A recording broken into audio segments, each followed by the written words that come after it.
And welcome back to our continuing coverage here at world-challengetv.com. We're set to start race number 2 of the Nissan Grand Prix of Texas, brought to you by Motul here at Circuit of the Americas. It's going to be an exciting race of our GT category, GTA and GT Cup, presented by Momo for that new GT Cup class. Boy, Jeremy Shaw in the booth here. I'm Jeff Lepper, and the rain is certainly going to change the outcome with these GT cars. Yeah, it's wet out there, and it's not been raining heavily lately, but it certainly has been raining sort of lightly and steadily for probably the last better part of an hour. But there's certainly talk of much heavier rain on its way here before too long. So track conditions are certainly going to remain wet for the remainder of the day. And we've just got to hope the rain isn't too intense. The good news is, being a modern racetrack here with proper designed extremely well, so that earlier in the day, when there's a lot of rain overnight, there weren't really any standing water puddles or even any rivers running across the track. So the conditions for the drivers in the warm-ups this morning and the first GTS race that took place earlier in the day were actually pretty good. Yeah, they actually, the track started to dry out during that session. We saw the times get faster and faster, lap after lap. It reminded me of some of those old Formula One qualifying sessions where on the street circuit, the last guy to cross the line was usually the fastest, and we saw that earlier today. We're not sure what the weather is going to do. Right now, it's not, I wouldn't really call it a rain as much as it's just there's water falling from the sky. I guess if you define rain as that, it's sort of just misting and dropping down, but the track surface is wet. But we get, I don't know, let me look on my list here. What do we have? Total, 48 cars ready to take the green here. When we get 48 of these GT machines out on this circuit here at Circuit of the Americas, I can see it's getting a dry line pretty quick. Yeah, no, I think the rain is certainly a little bit heavier now than it was an hour ago or a couple of hours ago when it ran the GTS race. So I think the track is going to remain at least at this amount of wetness and probably going to get even wetter before we get to the start of the race. But I think it should be good enough to go racing, and that's the important thing. And I think we're going to have a really interesting contest on our hands. We saw yesterday, of course, driving in the dry conditions. So now all the drivers have to cope with this wet weather, and we'll see who copes with it the best. Certainly in the warm-up session this morning, the two McLarens were very, very quick. Yeah, they sure were. I got a chance to talk to Kevin Estre and Robert Thorne a little bit earlier, and I was kind of said, were you guys hoping for rain maybe? And he's like, no, we still want to go race in the dry, but we're happy that we're in the rain. Robert Thorne, unfortunately, starts all the way back in the 21st position in his K-Pax Flying Lizard McLaren 650S, so he's got a lot of work to do, but he was fast in the rain. We'll see if he can work his way up through the field. Speaking of that grid and the field, you heard about Robert Thorne. How about the man on the pole, Nick Katzberg, in his Ryder Engineering block pane Lamborghini Gallardo? He starts on the pole based on fastest race lap yesterday, was leading pretty much from the drop of the lights out, drop of the green flag, so to speak, until he got a drive-through penalty for a blend line violation. Yeah, he was very impressive, Nick Katzberg, 27 years old from Holland. Won championships before as a youngster in Formula Ford in the Benelux Championship, and then also in the Renault Megane Trophy also about 5 years ago. So, lots of experience, plenty of experience in GT3 cars as well over the last half dozen years, and he used all of that experience yesterday in the dry. And he's from Europe. He'll have raced perhaps much more often than many of these other American-based drivers in these sort of conditions. So I think it should suit him this afternoon. A little bit of an advantage, and he told me earlier today he's in for the full season as Rick Kulak, the senior planner at Nissan Motorsports, Nissan North America, just gave the command to start engines. He did that in memory of Mr. K, who we lost earlier this year, about a little less than a month ago from Nissan. 105 years old, and unfortunately he passed, but was active till the day he died. Had a nice young wife at 103, and just a great life. They grew together from Nissan and really developed the Z car platform all the way back in the day. So awesome to have Nissan as our title sponsor and then competing in the series here this season. Looking down the rest of our grid here, how about the number second place car that's going to start on the outside of the front row? Johnny O'Connell, three-time Pirreli World Challenge driving champion, Cadillac Racing CTSVs. He did that for 3 years with the manufacturers. Now they're trying to get it done with this new ATS VR. Yeah, it's a beautiful car.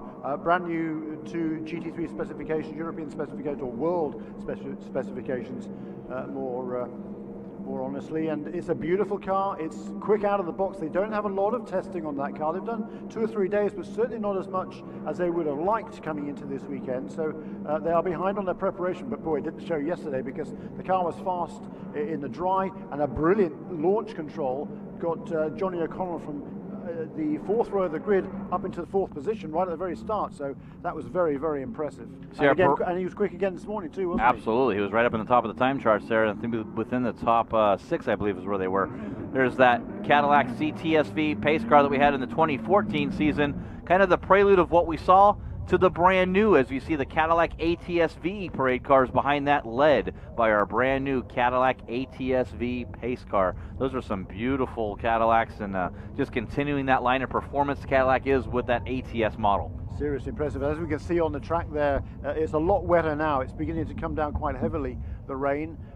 Substantially wetter than it was for the GTS race a couple of hours ago. There's a good shot. You see the rain on the lens of that camera, but Ryan Dial starts in 3rd, Kevin Estre in 4th, Andy Pilgrim 5th, Olivier Beretta in 6th, Ricardo Perez, the first of our GTA competitors, in 7th, Mike Skeen in 8th, Frank Montecalvo finished 2nd yesterday, he starts in 9th, and James Davidson in 10th. Got to go back to 12th, the young Michael Lewis, who won the GTA category, he'll start in 12th overall, 3rd in our GT class.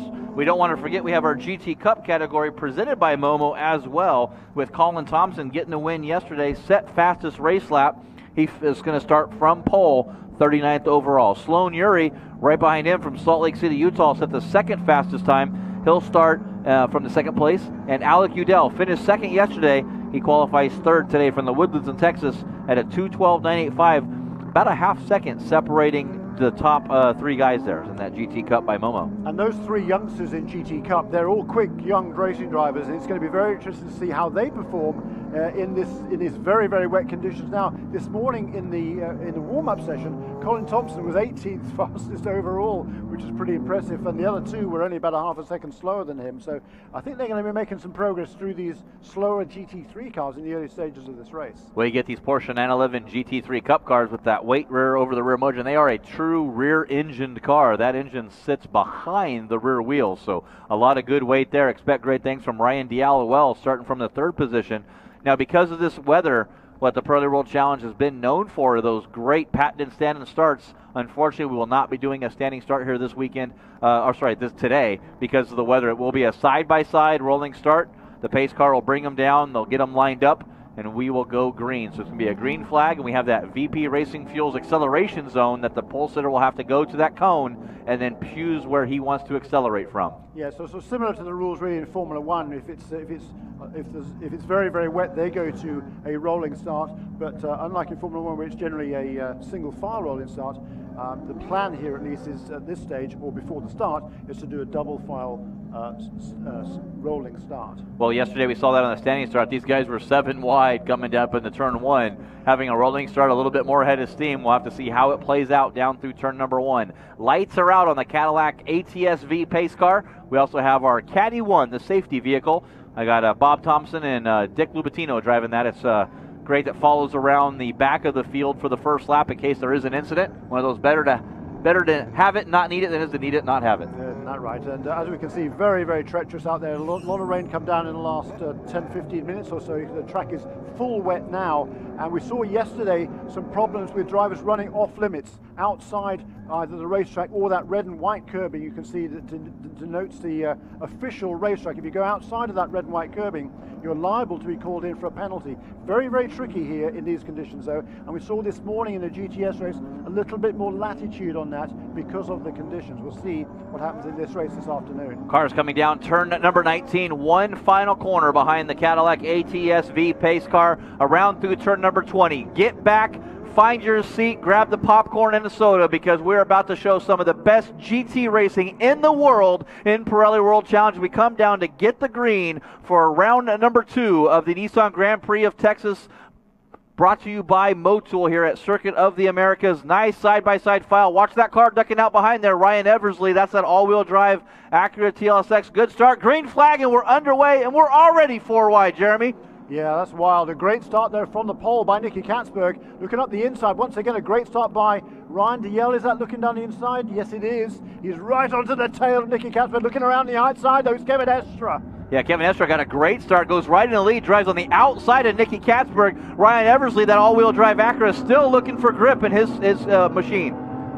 Michael Lewis there, flat looking. There's not much vision in the middle of the pack. So one of the Mercedes, I think that was going way off in the runoff area in turn 2, but no harm, no foul in the lead though. What a great start by Kevin Escher. Oh, it's a Cadillac again. It's Andy Pilgrim for the second day in a row. He spun on the first lap. Absolutely, yeah, that happened the first time there. Not sure if there was a problem for Andy, but unfortunately he's going to have to play catch-up again like he did yesterday. Side by side there with Madison Snow and James Davidson, and you saw that in the rearview mirror. Here is Johnny O'Connell back to fourth, DeYell in third, Nick Katzberg in second, and great start once again from Kevin Estre. He's in the lead in that K-Pax Racing McLaren 650S. Yeah, former winner of the Porsche Carrera Cup in France and in Germany, and using all his wet weather experience there, keeping well clear of the apexes on these corners. That's where the rubber is laid down. That's the most slippery part of the racetrack when it's raining. That was a really fine opening half lap from Kevin Estre. Yeah, it sure was. Looked like back to fifth place is going to be Olivier Beretta in that R. Ferry Motorsports Ferrari 458 GT3 Italia. The car right behind him, the driver Mike Skeen in that Hawk Performance de Vilbis Audi R8 LMS. Didn't see much from him. He got a weight penalty because he was too low during qualifying. That put him in the back of the pack yesterday. Set a pretty decent lap. He's all the way up to sixth place. Oh, Ryan DeYell there, the back end of that Porsche, Effort Racing Porsche car number 31, really stepped out under braking for turn 12. He holds on to that second position, however, but Johnny O'Connell, he's looking for a way past. Yeah, just barely touched the rear bumper of that Porsche 911 GT3R was Johnny O'Connell in that Cadillac. You don't want to do that. These cars are those GT3 cars. They got canards all on the front of this, all the aero bits and packages there. You really got to protect the front end of these cars to get that front grip, especially here in the rain.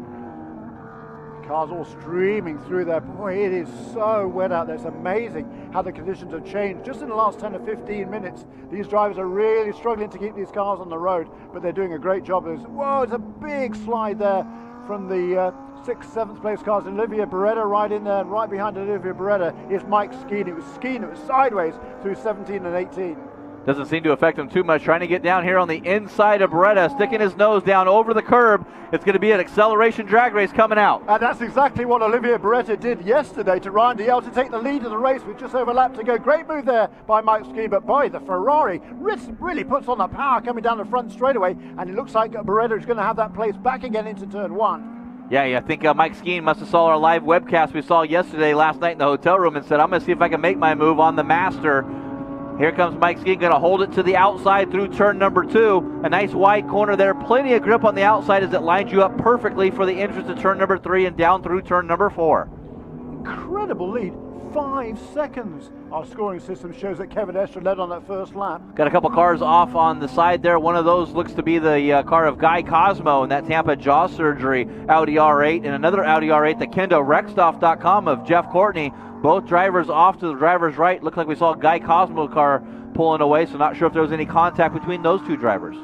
Yeah, that's a shame for poor old Guy Cosmo getting the opportunity to drive that car for M1 Racing, and had a really good run in qualifying. Unfortunately, some problems yesterday in the race very, very early on. Had to start at the back of the pack this time, and looks like he's got another problem early on here. Yeah, Kevin Estre lapping 5 seconds a lap quicker than pretty much anybody else in the entire field, so good job for him. And also, his teammate Robert Thorne, he's made himself up several positions. Started 21st, came across the first line in 15th. Oh, good run for him. 6 positions on that first lap. And don't forget, we do have that Optima Battery Best Start Award for the driver that picks up the most positions on the first lap. And I think Robert Thorne's really trying for that. Not sure.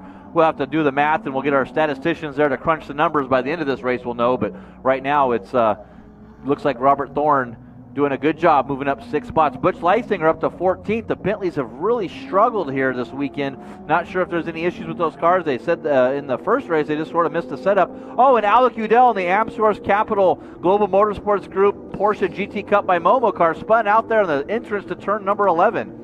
Yeah, that's not a good view he's going to have at the moment with all the other cars coming past him behind.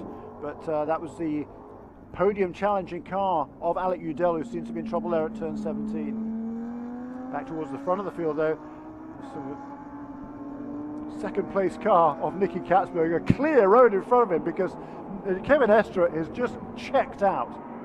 And I think I might have actually called that wrong. I don't believe that is Jeff Courtney off. I believe that's Drew Riggets that's actually parked off on the side of the car, or Alex Welch. Those cars got some Alex Welch is still out there, so looks like that might have been Drew Riggets that was off to the side. Getting word to see if Alec Udell continued.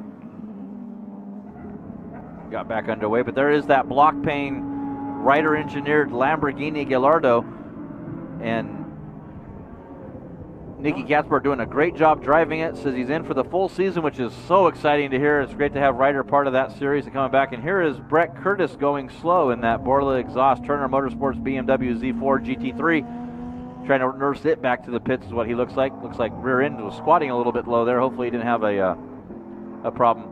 We're getting word that they're calling the Cadillac ATSV safety car to stand by right now, so we'll get word to see. I think it's has to do that car of Alec Udell, just can't quite get moved, and it looks like he did get clear, but we still have a couple cars parked on the track. A couple of big movers then. Robert Thorne continues to move forward into the 11th place now, having started 21st, and also Ryan Eversley in that four-wheel drive Acura TLX GT. He is up into 13th place, having started way back in 25th.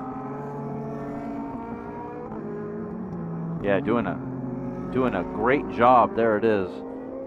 Yeah, it is Drew Riggets that's parked on the track, and unfortunately he's kind of in a bad area, so we're getting word of the safety crews are going to try to see maybe they just pull the driver. But yeah, look at Ryan Eversley, that all-wheel drive Acura, and we are just as he starts to make a move for that Ferrari, we go full course yellow.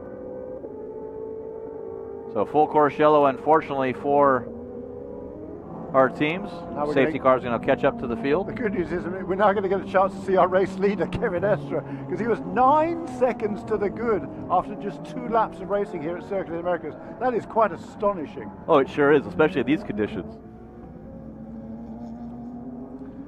Get a good chance to see some of the cars coming through the field. There is that car we were talking about, that Acura TLX GT, the real-time racing Acura Motorsports HPD, all on that car, supporting Ryan Eversley. Getting into this, if you heard of this little program that's a social media share thing called Twitter, I'm pretty sure you've heard the name Ryan Eversley as well, as he is all over the Twittersphere. I told him if he gets bored on the front stretch here, he ought to do a live tweet from the car. I think that'd be pretty cool, but I don't think he can do that. Probably don't want to suggest things like that. Is that well, I don't know. Is the Pirreli World Challenge officials call that an external recording device? They may not let him have his phone in the car. So under full course caution then, and Kevin Estre gets reeled back in. Only now the field begins to catch up with him, actually. So it's still Nicky Katzberg in second place in the Lamborghini Gallardo of Ryder Engineering, that car number 25. The pole sitter, Randy Yell. Again, a great start from him. He moved himself up, well, he stayed third, I guess, but it was a good, strong start. He was challenging for the lead going to turn one. He is in third place in that Porsche, followed by Johnny O'Connell. Mike Skeen up to fifth place in car number 2 in the best of the Audis. Behind Mike Skeen's Olivia Beretta for Ferrari. Madison Snow, a good run for Audi. Ricardo Perez and Michael Lewis, the best of the 2 GTA contenders, in 8th and 9th, 62. The recent Competizione Ferrari 458 Italia, Ricardo Perez and Michael Lewis, who won the sub-category yesterday in car number 41 for Effort Racing. Yeah, getting word that Guy Cosmo had some left front damaged area, was parked down there in turn 19 with Drew Riggets parked there as well, so quite possible those 2 Audis got together.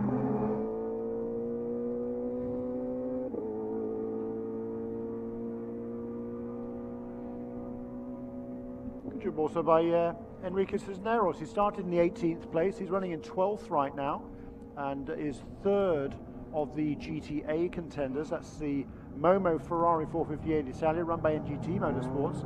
Good job by Enrique, certainly.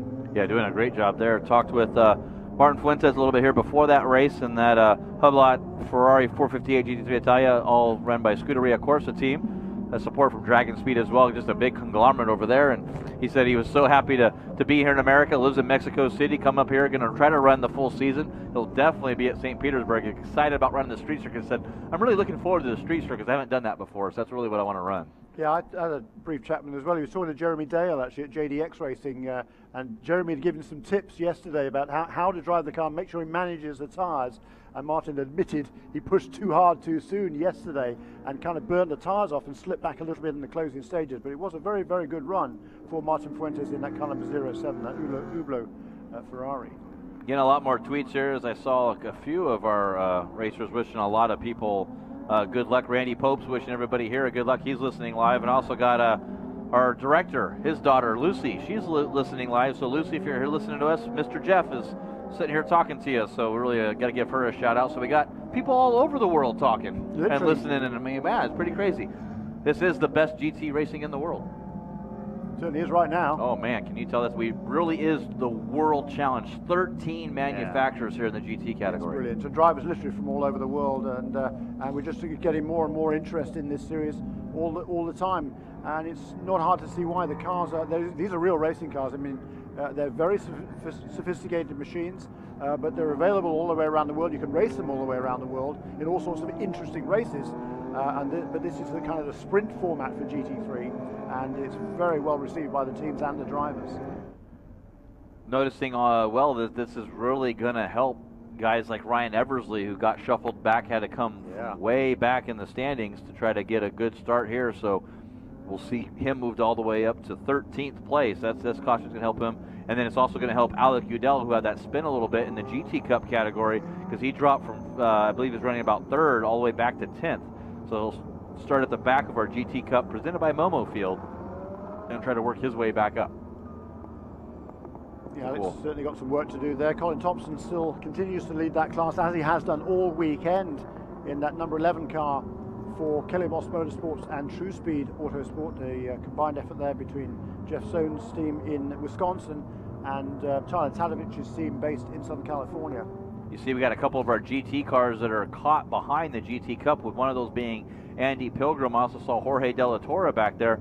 I think Andy's kind of begging, hey, can I get by these guys? Can I get by these guys? They do a wave around, so I'm pretty sure the GT Cup guys will pull to the left and let those GT cars go. That was what the process was during the crew chief and the drivers meeting. Indeed so, and a bit of a shame really for Colin Thompson, because he's certainly quicker than quite a few of the GT3 cars out there, and I'm sure he was he'd made up quite a few positions in the first couple of laps of this race before we went full course caution. You see that big climb up the hill into turn number 1, 130 feet climb all the way up to the top. Field being led by that Cadillac ATSV pace car, the official pace car of the Pirreli World Challenge. They also provide our safety vehicle, Caddy 1. You'll see Caddy 1 stationed all throughout the track there. And like we mentioned before, really appreciate Bob Thompson and Dick Lupatino for being in Caddy 1. They have full medical histories on all the drivers. They know what drivers need in case something does happen, the different preferences for them. So it's really a great thing to have. We appreciate Cadillac for providing the pace car and the safety vehicle here for Pirreli World Challenge. Still haven't seen the Cadillac and the Aston Martin of Jorge De La Torre go through the field with the GT Cup, but they want to do a split start amongst these two cars, makes of cars, and Andy Pilgrim must be eating himself alive right now. Yeah, 2 spins in 2 days. That's very unlike Andy Pilgrim. I can't remember the last time I saw him spinning around backwards. Can you? Yeah, you got to think that it might have been a cause by contact. I just don't think that's Andy's repertoire or forte there. But even so, I mean, you still very rarely see Andy going the wrong way on the racetrack. You see that in the bottom right of your screen if you're watching live at worldchallengetv.com. Live stream here at worldchallengetv.com, presented by Nissan. So, of course, the title sponsor here, all part of the Nissan Grand Prix of Texas, brought to you by Motul. And Andy Pilgrim did a really good job yesterday, actually, to get back into the 17th place by the end of the race, and set a lap that was good enough to start from 5th on the grid this afternoon as well. So he's unfortunately that top 5 position has gone by the board now. He's got a lot of work to do to work his way all the way through this pack, but he's certainly got a very fast car. The 2 Cadillacs, the grid for today's race set according to fastest laps in yesterday's race. The 2 Cadillacs in 2nd and 5th on the grid today. Just got word from race control that they are allowing those GT cars to go around the GT Cup cars and catch the back of the GT field. That's good to hear. Just got a live tweet from SFR Enterprises there with Rick Boucher racing last year, and unfortunately his season was cut short to a medical problem last year right at the season-ending race at Sonoma from a previous crash that he had some lower problems in his ribs and the side of his body there. So we wish you a speedy recovery, Rick Boucher out of Virginia Beach. It's probably a little bit warmer there and not as rainy, and sitting on a beach, kick back, relax. It's got to be nice. Enjoy it. In the meantime, we're enjoying what we hope is going to be some pretty exciting action here. Lights seem to be still on the pace car. The lights are still flashing there, so we haven't heard we're going to go green this time around. Yeah, we got that wave around, and usually when you get that rave around, that means we're going green. They should have this track clean. Here's a good shot of the number 21 Global Motorsports Group Audi Spider Thermal Club Audi R8 of Madison Snow, sitting in the 7th place. Oh, we have to actually get Drew Riggett's car on a flatbed, unfortunately, with that.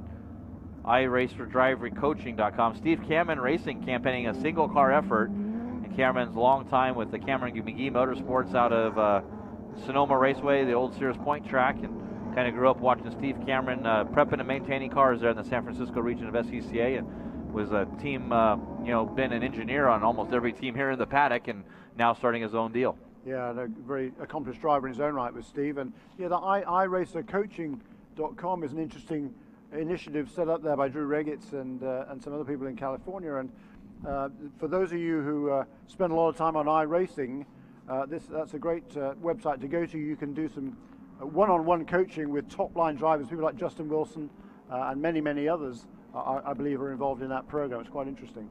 It used to be that people would say, playing video games and simulators and stuff, that was all hoppycock. But right now, with the Nissan GT Academy, I think that's really changed a lot of people's view on playing video games, doing simulators, learning from that. We've seen these simulators these Formula One teams have and some manufacturers have that are, basically flight simulators for a race car.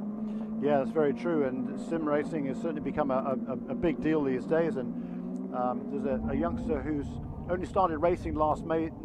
His name's Mackay Stevens. He won a Team USA scholarship last year, and the only racing he's ever done was about 10 Skip Barber races, but he did spend a lot of time in Indianapolis at Racecraft 1, and that's a sim experience as well. Spent a lot of time there developing his craft, and he went over to England and he nearly won the Walter Hayes Trophy. It was a stunning effort, very impressive, and he's gained so much from working with a professional sim organization, and there's several of them now around the country. Yeah, it's amazing how that's changed the whole outlook of driving and racing worldwide. Saw Jorge De La Torre's Aston Martin Vantage V12 down on pit lane, the De La Torre oil car. That car came together about 4 weeks ago. They didn't have anything. They got a whole new tow rig now to run the team out of Texas. And that young Mexican driver coming up here to America ran last year with the Racers Group in an Aston Martin GT4, making the move up to the GTA category with that Vantage V12. So pretty good there, and looks like we might be getting ready to go green here. We'll wait and see if the pace car lights will come off on that Cadillac ATS-V pace car. Yeah, all the drivers here, they're struggling to try and keep some heat in the tires, and particularly the brakes on these cars for when we go back to green flag racing. Kevin Escher really moving that McLaren around at the front of the field, but he certainly has got the legs on everybody in these conditions. So if he can keep it on the racetrack and not make any mistakes, he's looking good here for certain. Yeah, he sure is, and just getting the word from race control that we're going green flag at next time by, so we're going to get back at it. And difference is when they hit that VP Racing Fuels acceleration zone, it's going to be a single file restart versus the double file restart like we saw at the beginning of this race. Yeah, we're still seeing though having different cars having different traction abilities compared to everybody else, and it's certainly going to be interesting when they get on the gas coming out of that final corner and accelerate towards the start line and up that steep hill towards turn 1 and a heavy braking zone. Just heard from Alec Udell's pits as well that he got tapped by one of the Aston Martins, so an out-of-class car unfortunately got into the back of him, but he was setting some pretty fast lap times running, trying to run Colin Thompson down, so expect to see an exciting run from Alec Udell in that GT Cup class from Momo come up through that GT Cup field. Yeah, he's in the back of the pack right now after that spin, but he's certainly got a very fast car. He's a very fast young driver, so he will be moving his way forward and wasting no time in doing so. You see those two always evolving Nissan GTRs from always evolving, the Nismo and GT Academy cars. Those cars, you see that and go, hey, all-wheel drive Nissan GTR. No, FIA homologated car. They are rear-wheel drive. There is no FIA homologated four-wheel drive cars. No, so the only four-wheel drive cars in this race is the World Challenge spec Acura TLX GT of Ryan Eversley. Peter Cunningham, by the way, did not start the race in the second car. That was involved in an incident. Yes, actually both cars were involved in the incidents yesterday, and Peter Cunningham's car unable to be repaired in time. Yeah, just a little component they said was not able to be fixed here as we're waiting for the green flag. Once they hit that VP Racing Fuels acceleration zone, Kevin Estre, it will be his job to decide what pace he wants this field to go. Bringing him down very nice slow. and slow. And you see that cone right there to the right, that orange cone. That's the zone that he can accelerate. And there he goes. And we are green, underway, and is stacked up back there. Is there 3 wide right there behind Ryan Eversley. Yeah. But Estre gets a good run. And side by side for Dealen Katzberg into turn number 1. You might get a little bit of a ticking off there for that, because you're supposed to maintain pace car speed coming up to take the green flag. I'm not so sure that it certainly didn't look that way from our vantage point, but it's a skewed perspective that we get of that start-finish line looking from all the way up the hill there in turn 1. But it's certainly a good start by Kevin Estre. He leads once again. It's Ryan Diello in second place now, ahead of Kevin Estre, and in fourth place is Mike Skeen. Yeah, he got around the Cadillac of Johnny O'Connell, and Johnny almost lost another place to Olivier Beretta. He was able to get back underway. Look at all these huge fields of cars streaming their way through the S's. It's a fabulous sight. It would be even more fabulous if it was dry, but it's so impressive. The performance of these cars is really quite something, and what a clinic Kevin Estre is putting on at the front of the field. The factory driver for McLaren now in the GT cars is Robert Thorne, his teammate, getting on the curbs coming out of turn 9 there and losing a position or 2. Yeah, Robert Thorne got way sideways there. Ryan Eversley just planted his foot down, said, I got 4 of these Pirreli P0 tires to give me some grip versus your 2. I guarantee you I'll get off that corner a little bit better. And he just stuck it to the outside and made the pass up into 10th place now, maybe 9th. I got to look at them when the timing chart goes back through the loop, but Ryan Eversley challenging big time now here. The rain, the great equalizer in the Pirreli World Challenge. Ryan Eversley, I don't think he's driven this car in the rain. He's got very little testing time at all, so but he does have plenty of experience in racing cars and in wet conditions, so he's looking to take advantage of that four-wheel drive system on his Acura. There's James Davison running way off wide there, and Ricardo Perez as well, who was the leader. No, it wasn't, sorry, it was a Momo car, wasn't it? Similar red Ferrari. That was a Momo car of Enrique Cisneros, who was running in 12th place off the road there in turn 14, I think that was. Yeah, it sort of looked like, I believe that was more of you saw the guy in front of you do it, so yes, you followed him along, you know, just trying to follow his tire tracks. James Safran is getting way sideways, going to run Ryan Eversley right off to the edge there. No fault of his own there, just lost the car from underneath him, and Ryan Eversley, big time check up on the brakes, had to get out of the way. Yeah, looking to go down the inside into turn 19, not able to make that move because James Safronis slams that door firmly in Ryan Eversley's face. Now there's 3 very tight going into turn 20 as Safronis trying to make a move on the number 62 car of Ricardo Perez. Yeah, 3 wide. Look at Eversley come down the straightaway. Got a launch out of turn number 20 down this stretch. Got all 4 of those Pirelli P0 tires to grip up and trying to make the move on James Safronis.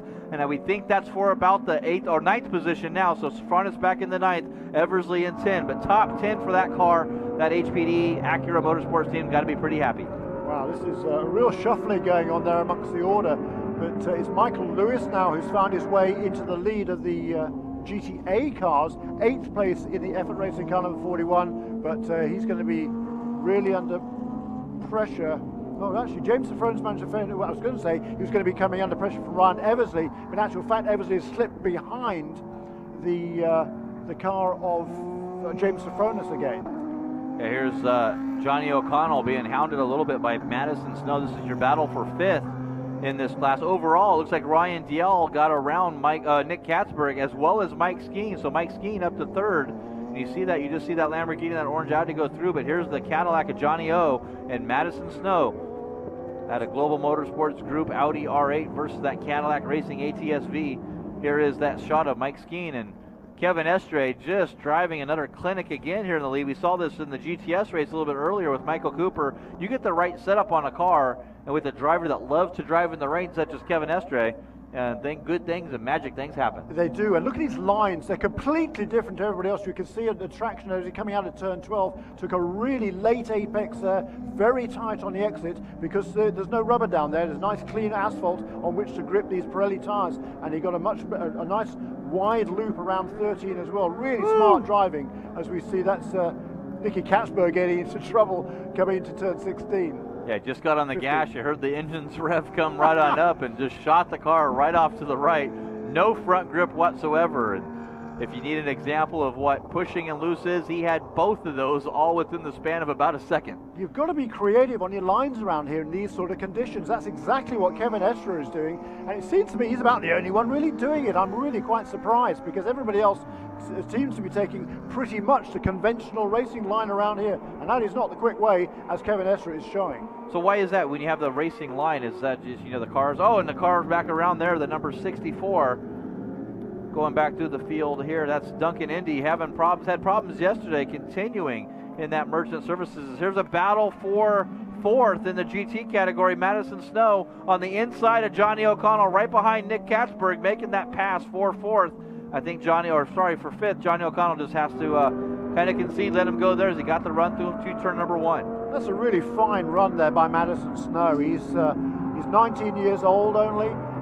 Seems to be racing forever. He's been racing for 5 years actually, primarily in Porsches, but he's doing a fine job here for the Global Motorsports Group in that number 21 Audi R8 LMS Ultra. Yeah, you see Kevin Estre, we talk about those driving lanes. When the cars run on the regular race line, they polish the asphalt there, make it nice and smooth. You have the oils that drop from the car on the center of that racing line, so whenever it rains and it brings up that oil from this asphalt, the best you can do is run offline where the track has a lot more grip and it's really rough.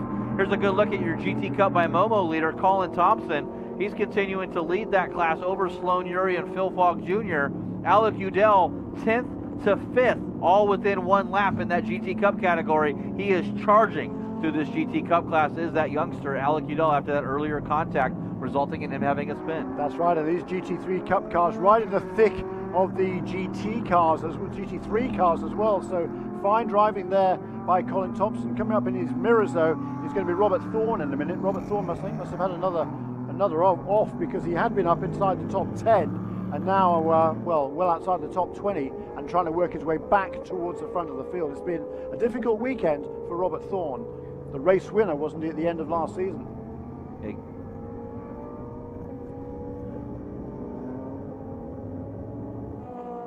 Robert Thorne won the final race at Miller Motorsports Park at the end of the 2014 season and qualified well yesterday. Had some difficulties in that race, some mechanical problems, and had to start way back in the field this time, working his way through now for the second time. Yeah, getting word that Michael McKenzie has a flat tire on that Aston Martin Vantage V12 from the Racers Group, so he went down to pit lane trying to get that tire fixed. Unfortunate for him. It's Ryan Dial in second place. The gap is 8.5 seconds, and that time by Ryan Dial sets his best lap of a 2:30.875 in this race. Unfortunately, Kevin Estre was running a little bit faster, a 2:29.958, almost a second quicker. So wow, it's got to be frustrating for a driver, Jeremy, when you're out there and you think your hair's on fire going as fast as you can. You set the best lap that you've done all race long, and yet the guy in front of you goes a second quicker. Yeah. But on the restart, he was 5 seconds quicker. So look on the positive side, I guess. You're getting closer. But boy, what a clinic Kevin Estre is putting on. And Ryan Dial there in second place, a comfortable second place. Now he's pulling away from Mike Skeen. And Nicky Katzberg in fourth place. He's a fair way farther back as well. And Ryan Dial, you can see now, he's giving the apexes on all these corners through the S's a wide berth, just looking for grip on this treacherously slippery racetrack. Well, Kevin Estre, I guess, getting word from pit lane there. He's another Kimi Räikkönen, just nice and quiet on the radio, not saying anything. He's in the zone, trying to concentrate on his wet line. Mike Skeen about 13 seconds behind Estre and 5 seconds behind Ryan Dial. As look at this, Ryan Eversley has caught up to Olivier Beretta. He got around him on the last lap, up to 7th place for Ryan Eversley if he gets back around Beretta, and then he's going to start picking these guys off one by one. We thought this was going to happen when we saw this all-wheel drive. I was down there talking to Peter Cunningham, of course, 7-time Pirreli World Challenge touring or season champion in touring car and the GT category as well as GTS, so winning in multiple categories in Pirreli World Challenge. And unfortunately, last race had a little bit of damage. The car was unable to be repaired here at the track, so he's sitting out, and got to be frustrating to see his driver here coming out and going pretty quick. Yeah, super to see the Acura running well. They've had difficulties in their few starts they tried to make last year. And for Peter Cunningham, still no luck this weekend, but Ryan Eversley really doing an excellent job there. Very little experience in this car at all, let alone in these conditions. As the Ferraris really snapped sideways. Olivier Beretta, he got ahead of Ryan Eversley on that lap, but coming through that sequence of corners, the car just fishtailing from one side of the road to the other, and Ryan Eversley just smokes on by. And Eversley, even that all-wheel drive, got that car way sideways. But with the beauty of all-wheel drive, you put your foot down and it pulls it right out. But looking at our GTA leader, you saw a good shot of him right behind this battle for the 7th place was Michael Lewis. 2nd place to Ricardo Perez. 3rd right now is Enrique Cisneros in that Momo Ferrari. So good run for our GTA competitors, sitting in the 9th, 10th, and 12th overall position. Yeah, very good run for all of those guys. Very impressive, particularly Enrique Cisneros. I mean, he doesn't do an awful lot of driving, but that's a fine run in this exalted company to be up in the top 12 overall. And in 3rd place in that GTA subcategory. Just got a good shot there of Ryan Eversley still coming up that straightaway. Here is your leader, Kevin Estre, in that K-Pax Racing McLaren 650S. Supported and sort of a connection now with Flying Lizard Motorsports based out at Sonoma Raceway. I was talking with Darren Law about just right during our fan walk that we had, and he said that you know, the cars are going to stay over here on the East Coast, and they'll go down to St. Petersburg. They're going to go to a shop just outside of Atlanta, get the car prep maintained on the car, and I think a lot of teams are doing that, especially this is a West Coast-based team, so when you have some East Coast races, it helps to have those resources to be able to, you know, park the car somewhere, park the rigs, get some work done in the car, and get them ready for the next race, not have to drive cross-country twice. Yeah, that's exactly right. Save yourself 3 or 4 days of transport and driving time. So you can work on the cars and you know, really get them into tip-top shape for the next race. So it makes a lot of sense. I gotta think that has a lot to do with budget, and secondly, that's subject to change without notice at any second. If there's a huge issue or a problem, you want to hurry up and get that car back to the shop where you have all the parts and all the pieces and engineers to get it done. Yeah, there's a lot of teams that'll, you know, kind of work with each other on that sort of situation, and you know, if an East Coast-based team will sometimes have an affiliation with a West Coast-based team, so when they do go out west, they can, maybe particularly for a couple of races, they can spend some time in each other's shops. So you know, there's a lot of cooperation amongst these teams. It's not all just on-track rivalry. Saw that left rear panel on Mike Skeens, the Vilbis Hawk Performance Audi R8, flapping in the wind right there behind the driver. It's got to be a little irritating for him. Here's our battle for 4th with Madison Snow. Nick Katzberg is leading that Audi R8 in that Lamborghini, trying to see if he can get around him. Madison Snow caught back up to the back of Katzberg and playing the catch-up now as he comes out of turn number 19 down this short little hill to turn 20 and down the straightaway. We'll see if Madison Snow can get a good draft, or right there to the inside. Doesn't need to wait for the draft. Does it through the inside of turn number 20. A drag race down through hill to the front, and Lamborghini pulls right around that Audi. Yeah, that was pretty interesting there, because Nicky Katzberg kind of took the rain line around turn 20 wider of the apex, and instead of that, Madison Snow just took the kind of racing line. He just ducked to the inside to the apex. Because of that, a slightly tighter line, and that enabled Katzberg to get a better run off the corner. But a good battle between these two. I think Madison Snow is probably a little bit quicker, but he's still got to find a way past Katzberg for good, rather than just for the odd few yards here and there. There's Eversley getting around Johnny O'Connell now, so yeah. Eversley continues to move up through the field. He's going to go all the way up to 6th place now in that Acura TLX GT. Great run for him, and everybody was down in that real-time pits doing those rain dances. They definitely paid off. Katzberg able to pull about a 2-car gap over Madison Snow. There is the gap back to Eversley for the 5th place. Eversley will be in 6th. Yeah, Johnny O'Connell in 7th, and then Olivier Beretta hanging on there as best he can in 8th place. So they gave him a bit of a shock because he was dicing with these guys, but after that big slide down through the complex there at the end of the main straightaway, he's dropped back 4 or 5 seconds now, and he's beginning to come under pressure from Michael Lewis in car number 41. In fact, I think Michael Lewis might even have found a way past him now. The best of the GTA cars, as you see Ryan Eversley coming down into turn 12, hard on the brakes, slithering through the corner. Who's on the AstroTurf? There's not much grip out there, Ryan, even for a four-wheel drive car. Yeah, you know those all-wheel drive cars, they just want to get into some dirt and some sand, that natural habitat there. But just a great development on this car, definitely a learning program for Honda and Acura and HPD and Acura Motorsports getting this done. They're using the twin turbocharged V6 in that car that's all-wheel drive. Like we said, I've said numerous times, I just can't believe the amount of engineering and work that went into those cars. Just thousands and thousands of man hours. Oh, and there is Perez, Ricardo Perez, second place in GT, has stuffed it down into the sand. His rear drive tires are on the asphalt, so hopefully he can get it in reverse and get it going again. But, oh, disaster for him when you're running in second place.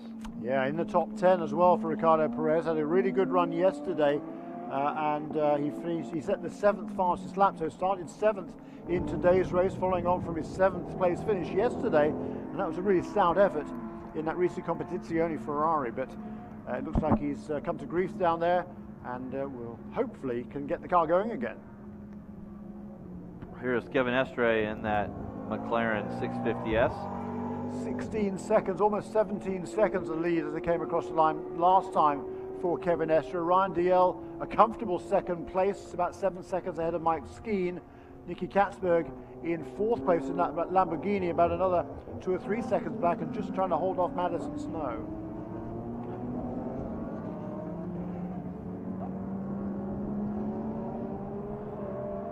It's about 13 and a half minutes remaining in this race. 36 minutes down.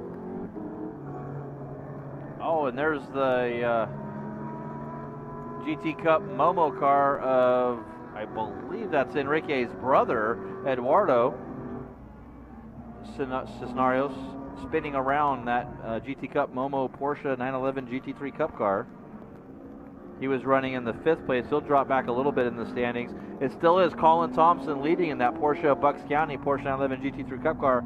Sloan Uri in the Eagle and Vocals True Speed Kelly Moss Motors Porsche 911 GT3, and Alec Udell, how about that, back up in that Amsource Capital Global Motorsports Group Porsche. And not only that, but Alec Udell set the fastest lap in that category, at 2 minutes 37.8 last time around, and that was about a half a second quicker than Colin Thompson, the class leader in GT Cup, and fine comeback drive by young Alec Udell. Yeah, got to be a little good feather in the cap there for that happening, as you see the traffic that he's dealing with. He's ahead of some of our GT cars and GTA drivers. Yeah. Colin Thompson really getting it done in the GT Cup. The head there of Frankie Montecalvo, and Frankie is shown in 19th place. So, yeah, that's a great effort by Colin Thompson. There is Sloan Uri making room for one of the Bentleys, but he's certainly still making good progress toward the front. We're 12 minutes to go in this race. See some of the traffic there, lap traffic they're starting to encounter the leaders as they're moving through the field as the spread out. Excuse me, yeah, 20 seconds now the lead is out to for Kevin Estre in that McLaren, leads Ryan Dalziel in the Porsche, and about a 5 or so seconds back to Mike Skeen in 3rd place. Slightly less of that sort of a gap back to Nick Katzberg in the Lamborghini, and Lamborghini now is edging away this time from Madison Snow. So Madison Snow still holds down 5th place in the Audi car number 21, and Ryan Eversley in that Acura up into the championship, the manufacturer championship points now in 6th place. Okay, here's that Bayshore Racing Mercedes SLS Frank Montecalvo. Andy Pilgrim still coming back through the field. Brian Highcotter in that Nissan Nismo from Always Evolving, and one of the Bentleys right behind him, and that's a good scrap those guys got going on with Butch Lightsinger, the number 20 Bentley Breitling Mobile One Continental GT3, trying to work his way up, just come to grips with these Bentleys. It's just been, I wouldn't say a disaster weekend for the 4-2, but they've never been in the top 10 on any of the time charts, qualified kind of near the back, and you know, I'm not sure if they're just off a little bit, and we'll have to wait and see what happens when we go to St. Pete, which is a street circuit, and they've traditionally struggled there because they just don't have the data to do it. Yeah, that's right. It's certainly been a steep learning curve for Bentley Team Dyson, but they certainly a little bit disappointed with the way the cars have been this weekend, but also not helped here by the fact that Butch Leitzinger has never been to this track before either, so he had a pretty steep learning curve, and particularly in these conditions as well, it's not exactly helping things. You saw a shot there of Alex Welch, that number 76 Global Motorsports Group Audi R8. Alex doing double duty here this weekend. He'll get out of this Audi and step into a Volkswagen Jetta GLI. There is now the Kinda Rec Stuff.com Audi R8 off to driver's right on the exit of turn number 3. Had a problem in that warm-up session and they made some contact with the wall. That team got it fixed and back underway, running 2 cars out of the Jeff Courtney Racing trailer now with Mitch Landry in the Deep South Versa Crane Porsche GT3 Cup car, brought to you by Momo. Oh, and another incident, that looks like an incident with Preston Calvert in the Calvert Dynamics Phoenix Performance Porsche 911 GT3 Cup car, and Eduardo Cisneros is again having a second off-track excursion here today. Yeah, it's been an eventful day for the Cisneros brothers, but his sibling Enrique doing a fine job there now. He had a bit of a slide earlier on, but now into 11th place and chasing after James Safronis, and James Safronis has a huge amount of experience. Right behind Enrique is Christina Nielsen, also doing a good job. Yeah, just not sure what happened there, just but lost it under braking, didn't wow, yeah, it looks like it just came around and unfortunately collected Preston Calvert, no fault of his own, but you see the damage to that left front of that Momo Porsche. He's going to make his way back to the pit lane. The radiators, of course, in that behind the bodywork there on the left-hand front corner, so there's plenty of water here to keep things cool, but it's supposed to be inside the radiator system, not outside. Yeah, you want to make sure you don't have any issues there with puncturing one of those radiators. There's Kevin Estre flashing those lights as he comes down the straightaway. There's Dan Knox in the Lone Star Racing ACS Manufacturing Dodge Viper GT3R. Had an incident in the test day, I believe, with Bill Ziegler Swisher Racing BMW Z4 GT3. Got that car back underway. We spoke to AJ and said they had a little bit of frame damage, so it took a lot longer to fix it than they thought, and it wasn't able to really go out for a good practice time until he had to qualify that car. Right behind him, Lauren Terfethen in that Porsche GT3 Cup car. Lauren making his Pirreli World Challenge debut in that GT3 Cup. That's Mike Skeen and Nick Katzberg.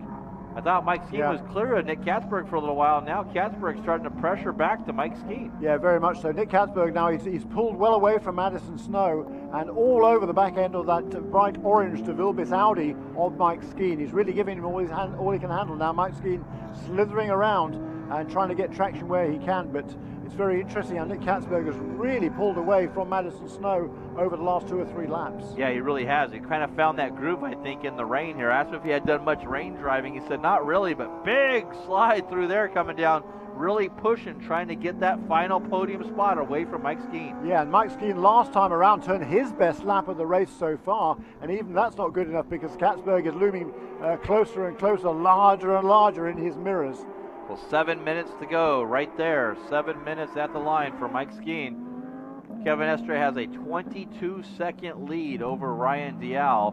Mike Skeen 29 seconds back. And just a tick behind him, Nick Katzberg in this battle for third. Yeah, a lot slower that last lap for our race leader Kevin Estre. Lost 3 seconds somewhere. That's the first time he's been very consistent up until that lap, so presumably must have encountered some traffic somewhere around there, and probably even he could probably had a hard time seeing where it was because visibility out there really is not very good. But now we see the Lamborghini ahead of Mike Skeen, so Nicky Katzberg has moved up into the podium place in car number 25, the pole sitter both yesterday and today, and making up for some slithering around in the opening stages of this race, and now coming to grips fully with that Lamborghini Gallardo. The NGT team down there looking at the front bumper of that car, get it going back underway. With all that talk about what happened there, we actually still got Michael Lewis leading in that Effort Racing Porsche 911 GT3R in our GTA category, sitting 9th overall. And Enrique Cisneros is sitting in the 11th space overall in 2nd place in that Momo Ferrari 458 GT3 Italia. And Christina Nielsen, how about that in that Royal Purple, the Racers Group, Aston Martin Vantage V12 GT3. She's sitting 13th overall, third in her GTA class. Just behind Robert Thorne, who's had a very, very, very eventful day, hasn't he? And now moving himself back up into the top 15. Ryan Eversley, it must have made some sort of a miscue on the previous lap, because he closed right in onto the tail of Madison Snow, and his last lap around was a 2 minutes 39, which was about 6 seconds slower than Madison Snow. So clearly some sort of a miscue there for Ryan Eversley. He's now going to claw back that gap, but still does hold on to 6th place, and he's still 3 or 4 seconds ahead of Johnny O'Connell in the best of the Cadillacs. Yeah, Johnny O'Connell running 7th right now, but got a podium yesterday.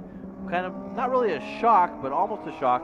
Just getting word from race control that we'll be doing white flag next time by. White flag next time by for your race leader, Kevin Estra, in that K-Pax Racing McLaren 650S. There he is coming down through the S's, so I'm not sure if it's going to be this time or next time. There's still 4 minutes remaining, so I'm assuming he went by the start-finish straight, and race control said next time by will be the white flag. So he's still got 2 complete laps that he needs to complete. 2 complete laps he needs to complete. There we go. I guess complete, needs to complete. That goes right. Ryan Everly just sets his best lap at a 2:28.786. Fastest race lap so far for you keeping track is Kevin Estre in that 2:25.145. If you download the Race Monitor app on your iPhone, Android phone, or tablets, you can watch live timing and scoring from Race Monitor. We also have live timing and scoring on the World Challenge site, world-challenge.com, as well as worldchallengetv.com. I think if things stay as they are right now, this is going to be good enough to move Kevin Estre into the championship lead by my unofficial reckoning, maybe only 6 points from Ryan DeYell, who is looking to today to score his second place finish in a row for this weekend. Yesterday, Kevin Estre finished in the 4th position, and a 4th and a 1st would trump 2 seconds by, as I say, I reckon 6 points. Olivier Barreto is currently running in 3rd place. He's shown on 209 points to the 230 of Kevin Estre. That's a very fluid situation, literally and figuratively. GT Cup car there got right out of the way for your race leader, which was good heads-up driving from Phil Falk Jr. This is our battle for 3rd right now, with Nick Katzberg ahead of Mike Skeen. He got back around him for that final podium spot, but Kevin Estre down through turn number 19 into number 20. Really arcing that corner way wide, darts it back to the inside and let it come all the way out. Yeah. White flag for your race leader. Very late apex there for Kevin Estre. Turns in very, very late, sort of kind of past the main braking area, turns right across the apex of the corner. Very late apex, and gets onto the throttle very, very, very early indeed. But he slows that car down very, very much on his turn-in point. It's really been a clinic by Kevin Estre. Brilliant drive, absolutely superb.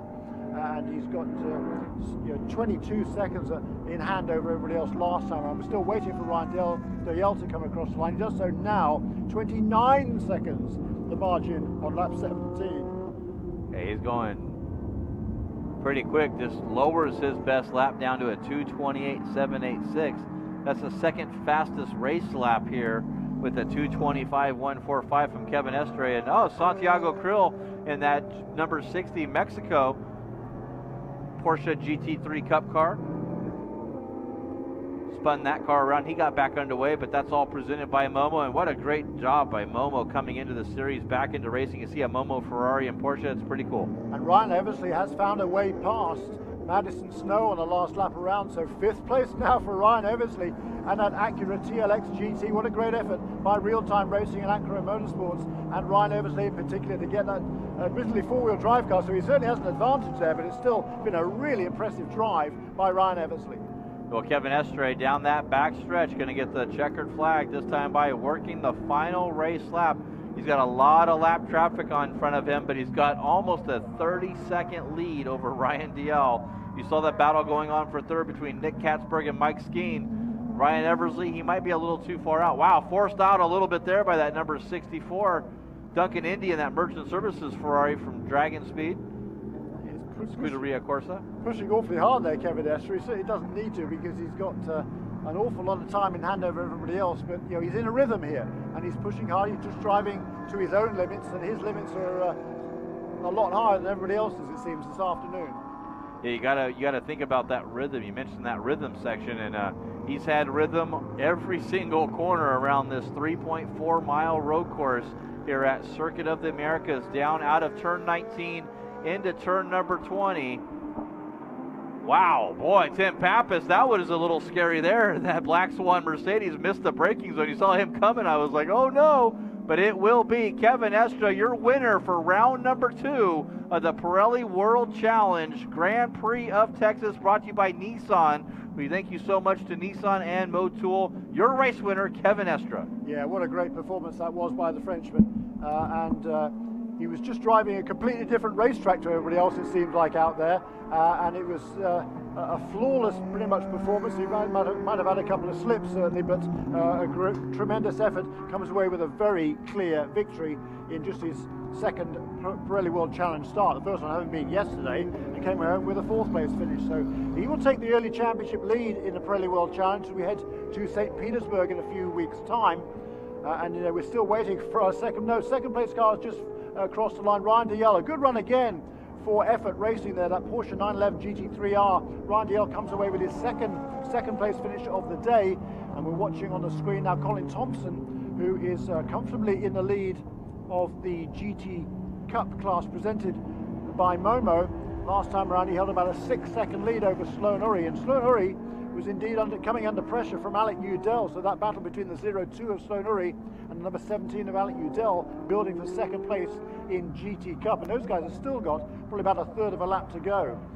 Is Colin Thompson dicing here with one of the Bentleys as he comes out of off the end of the back straightaway through that complex of corners. Actually, both Bentleys are behind him on the racetrack. Boy, that's pretty impressive, isn't it? And looking at his race time last time around, quite sure where he's going to be overall on the overall scoring, but I think he's going to be in about 16th, 17th or 18th place overall for that GT Cup winner, Colin Thompson. Just got a couple of corners to go now as he comes around 18 or through that AAA Picks right-hander with the two Bentleys hot on his heels. And Colin Thompson, it's been a fine effort, but again by him. He's been the class of the field in GT Cup all weekend long, had 2 poles, two race wins.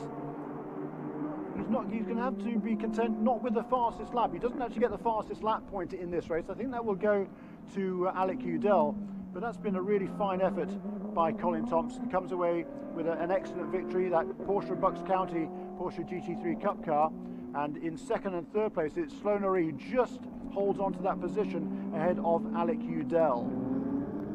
Those are the top 3 contenders in GT Cup. 4th place, car number 18, Phil Fogg Jr., and 5th place, another fine run by the rookie Lorenzo Trefethen for the Trefethen Family Vineyards car number 13, the art car there. It's a great looking livery on that car. It's just a quick rundown of the overall order. Then Kevin Estre, a magnificent victory for K-Pax Racing in conjunction with Flying Lizard Motorsports. The debut in North America this weekend of that McLaren 650S GT3 car. Ryan Dalziel in 2nd place for Porsche. Nicky Katzberg comes in 3rd place, and Mike Skeen has a great run to 4th place, and Ryan Eversley, very, very impressive indeed. 5th place in car number 43 for Acura Motorsports. 6th place for Madison Snow, car number 21. Johnny O'Connell is in car number 3 for Cadillac Racing, and then followed by Olivier Beretta, Michael Lewis and Robert Thorne. A good run from the back of the field to round out the top 10. Let's take a quick break and we'll come back to wrap things up in just a few moments. Today's coverage of the Pirreli World Challenge Championships is being brought to you by Nissan, innovation that excites, by Motul, official lubricants of the Pirreli World Challenge, and by the Kia Optima, not your average midsize sedan.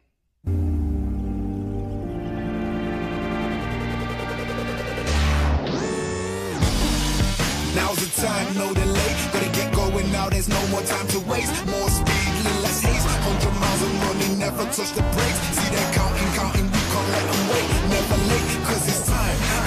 Gonna move quick, gotta move faster. Wanna speed up, gonna move faster. Time is time, it has no master.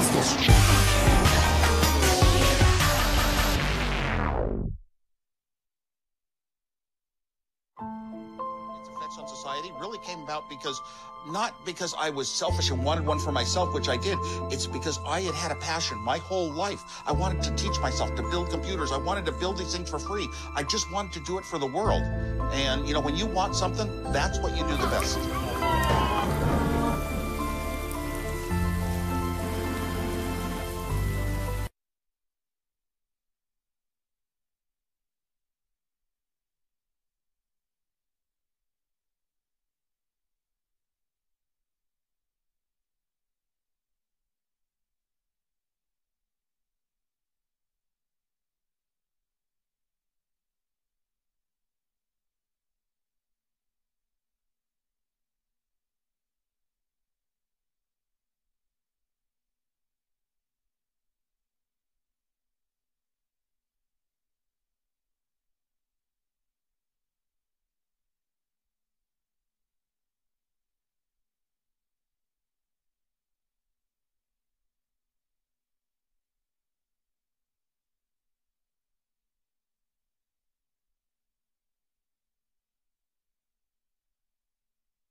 I'm wearing a diaper now. This is fucked up. Yeah. Yeah. Pretty bad. Pretty bad. I didn't think it was going to rain this bad today. And my poncho had a hole in it, so now I'm good now. What's the air temp? It feels like it's about 45. It's freezing. It's really cold. I don't know. They were thinking about calling this race off. If it had kept raining, they probably would have pulled it. Oh, man. That would have been nice. Yeah.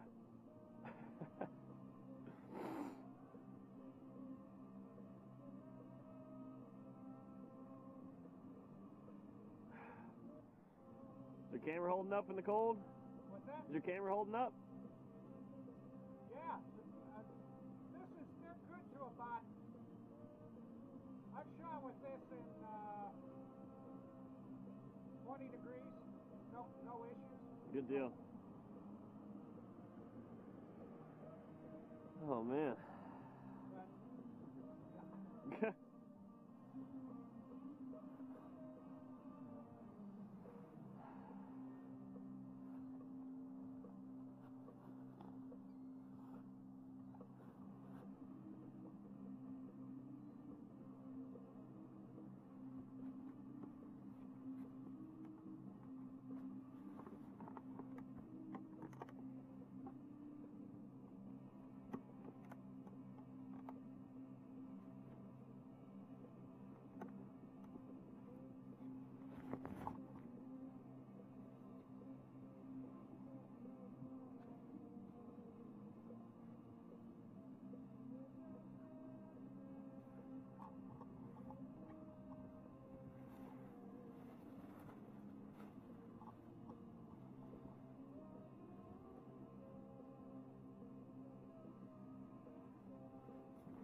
Well, I can't wait to go home.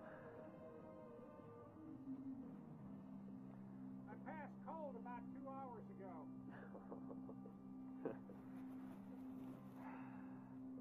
Well, you know, the one thing I don't really agree with this production right now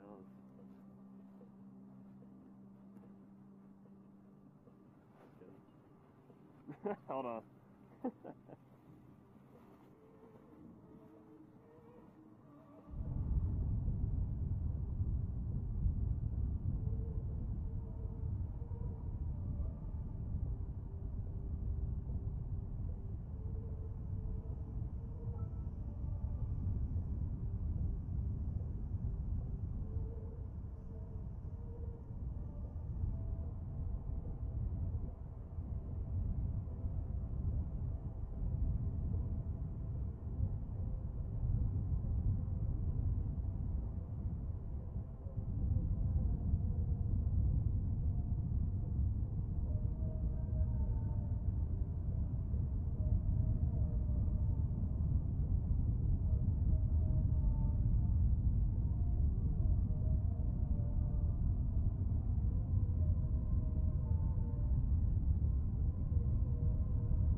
Welcome everybody to a rainy Circuit of the Americas as we are set to go for the third of the triple header races for the Pirreli World Challenge Championships Touring Car divisions. Touring Car A, Touring Car B, all part of the Nissan Grand Prix of Atlanta, presented by Motul. I'm Greg Creamer, joined by Jeff Lepper.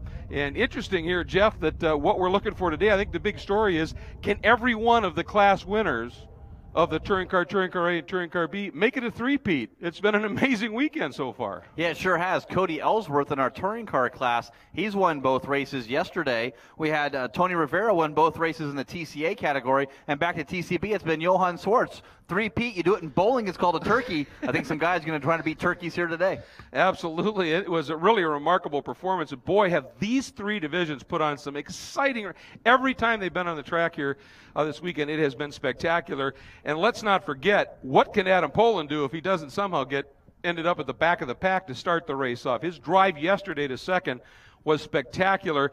He certainly showed the pace, you would think, to be able to maybe get to the front of this one and ruin the day for Cody. Yeah, Adam Poland had such a great drive from really, there's not much further back last you can be than starting from the pit lane as it was for Adam Poland. It's going to be interesting to see that Mazda MX-5 come up through. Edge Addicts helping out that crew. By far, I think, is the Crew of the Year award already goes to his crew. Getting that car fixed and back out, yeah, that was remarkable. See the cars now making their way out of the paddock area onto the front straight. Again, because of the weather, folks, we just had a deluge that unfolded during the GT race. It is going to be a rolling start. We're not going to do a standing start. It's per the regs, which is one thing, but it's also just a smart thing to do. Visibility when it's wet in standing starts, not a good thing. Another story that I wanted to talk about was Johann Swartz, that second win yesterday, Jeff, that he put in. He was running still the same tires he qualified and did race one on, and he said, it's just a budget issue, and he said, I was all about tire conservation early in that race. Remember, he and Glenn Nixon had that battle going.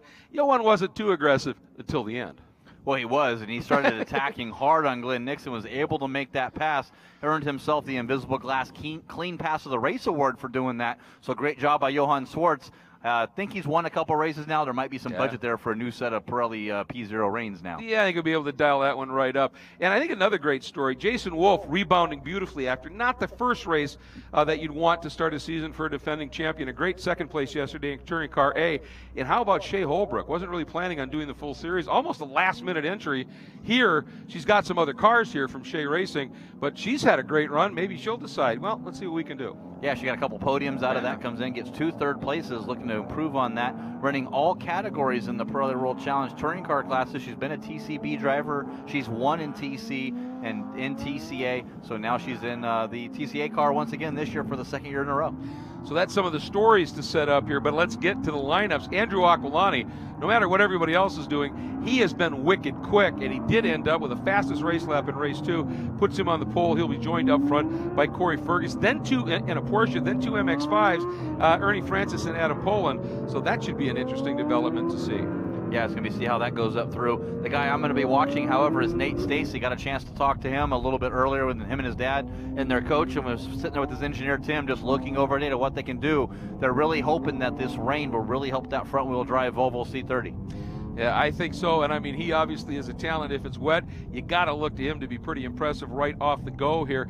Then in touring car A, Tony Rivera, great run, getting the fast lap in that race, but the 71 of Paul Holden, he was hooked up at the end of that one in that Compass 360 Children's Tumor Foundation machine. He sure was, and unfortunately, I think he was hooked up a little too much. I believe he drove that car just into the ground trying to pull away. He had like a 9-second lead, and it just fell off and got away from him and ended up giving that lead back to Tony Rivera and the ultimate win. Second row will be Jason Wolf in the Kia and Shea Holbrook in the Honda. Touring car B, Schwartz got the fast lap in that race. He'll start on the pole in touring car B. Glenn Nixon alongside. Those two had that great battle. But Jason Fichter, he is a guy who has really come along, hasn't he? That was a great lap he put in that second race, puts him on the inside of the second row for touring car B. Yeah, I had dinner with family last night, that Surf and Fire Security Mini Cooper, and had a brake pad fall out of the caliper, broke a bolt off on the caliper, so no brakes up on the top of turn 1. He pitched it sideways and spun down in the infield, thankful for a lot of runoff. Drove the last 2 laps so he can get a finish just using the e-brake of the car. Absolutely. Now, let's set the stage for this race proper. One thing we're noticing, the track's wet, not raining right at the moment, so, you know, windshield wipers aren't on, not an issue, but the track's damp, so at speed we're going to get spray up. That's going to affect things a little bit, but if it doesn't rain, track will dry a little bit, Jeff, but this track tends to hold moisture for a very long time. How do you think that's going to play out over 40 minutes? I don't know, with 46 touring cars, Yeah. TCA and TCB cars here, we could start developing a dry line, seeing a lot of guys varying from that line. It just depends. 40 minutes is a long time with no rain coming down. You can already see where the cars go on the race line to the left there. As you look on the screen, driver's right, you see a distinct color where it's really wet here on the right side of your screen and nice and dry on the left side. Not nice and dry, but it is two different color differences. Dry-ish. Dry-ish, I guess. Yeah, there you go. Okay. And one story I want to tell, Ian Lacey, who's driving that VP Racing Fuels Ford Mustang, he wasn't the guy who was originally scheduled to be in the car, who was working on the car and literally cut part of his finger off while he was working on the car. So they brought Ian in. But I didn't realize this, and they sent me an email and showed a picture of the two of them, including Ian holding up bandaged hands. He injured his hand working on the car even before that. Yeah, I'm not sure if I want to drive a Ford Mustang V6. Of course, you get your right hand injured. I was like, I saw Ian Lacey with his busted hand. I went, well, Steve Burns must be driving the car because Ian's got a hurt hand. And they go, no, Steve's is way worse than Ian, so we got to put the less of the two, and Ian Lacey gets a chance to drive the car. Oh, my God, the lesser of two injuries. That's interesting. So it's be interesting. And Andrew Aquilani will say, yeah, driving a Ford Mustang actually is just fine, folks. Oh, absolutely. It's great. Just got done doing the GTS race, got a podium there, and lights out on that Honda CRZ pace car. That is the HPD performance version. The components on that car, let's see, supercharger, big brake kit, springs, nice set of wheels, all at your local Honda dealer. Get them to install it. Factory warranty on your Honda CRZ. Yeah, pretty good deal with it, making it our official pace car for our touring car categories. Sweet is what that is. You think it looks good on screen here? Get up close to that thing and walk around. It really is a neat little hot rod. So, all right, lights out. Field now working its way through this very serpentine section of the track, and that's really how this track lays out. You've got the front straight, obviously, and that big climb into one. Then it goes into S's. Then it goes into a very long back straight. Then into some very tight serpentine sections. Then that great triple apex right-hander into the last couple of corners. So in a way, it's it's like three different tracks here, and that's what makes it exciting. And you get the size of a field, and this grid's going to be laying way, way back now. And of course, they split them up. So here is your touring car class. Then you'll see right behind them, there's Tony Rivera, that white Scion FRS. Tops of the touring car A field, and then behind them the touring car B machine. So they split them up just a little bit, but this track 3.4 miles, plenty of room to do just that, and it's smart, especially when it's wet like this, in case one group has an incident, the other one's not right on top of them when it happens. So here we go. This is the exit at turn 18 and through 19 and then 20, and we've got that acceleration zone, that acceleration cone area, so you got to be really mindful of that as you get up to it. Yeah, watch Corey Fergus on the outside of road number 1 in that US LED Axis Roofing Porsche Cayman. That rear weight over those rear tires is going to help him get a good launch. Try to get around that Mustang through turn number 1. Put the power down. Yeah, it's huge. It's key. There's no question to that. So just can't wait for this one to get underway. This should be a fabulous race. Based on what we've seen previously, Jeff, these guys should put on a show. Pace car is in, that beautiful CRZ. Now, watch for it. You're going to see a sign bridge that says Circuit of the Americas on it. You see those yellow, kind of lime green cones. That's the start of the acceleration zone. Right at the bottom, there's the green flag. It flies. We are underway. 40 minutes of racing. Touring cars get the green first.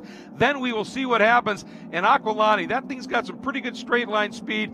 And look at this move, though, from the outside. That is Vesko Kozarov, who wasn't even supposed to be racing in touring car. His GTS car had some issues, so he pulled this one out of the trailer. He was ultra aggressive in race 2 yesterday, Jeff, and he's gone to the lead early. His teammate Jason Cherry side by side with Adam Poland gets a good run out of turn number 1. Going to line himself up there. A poor start for Corey Fergus, though. Yeah. He's sandwiched between those two guys. Little sideways tank zapper for both of the Mazda MX-5 of Poland and Fergus.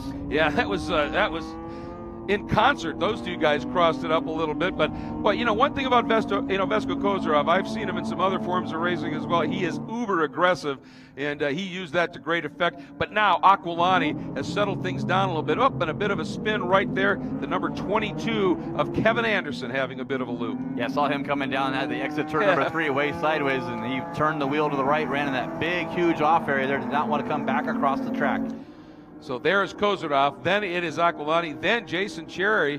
Boy, I'll tell you what, Cherry made an absolutely superb start. He was back in the 8th spot on that grid, and he's jumped up to 3rd. Yeah, great run for him. You see Ernie Francis Jr. had that huge incident down there in turn number 11 yesterday. That Breathless Performance team got that car back underway, but a little bit of unknown if it was going to be okay. He's dropped back to 6th. And right now, of course, those Ultimas, I believe, are front-wheel drive cars, so that is going to put them in good stead in these conditions. And Kozarov making the most of it, without doubt. Then you can see Aquilani, and you can see how much bigger that Mustang is. It's got the big V6, it's got the big Mustang profile, it's got bigger tires and the like. And you would think maybe the weight of this car, you know, once it starts to shove you sideways and stuff, but getting the weight, also not a bad thing in the dam. No, not at all. That 3,400-pound Mustang. As here's Paul Holton in the TCA car, that Children's Tumor Foundation Compass 360 Honda Civic Si, also supported there by HPD.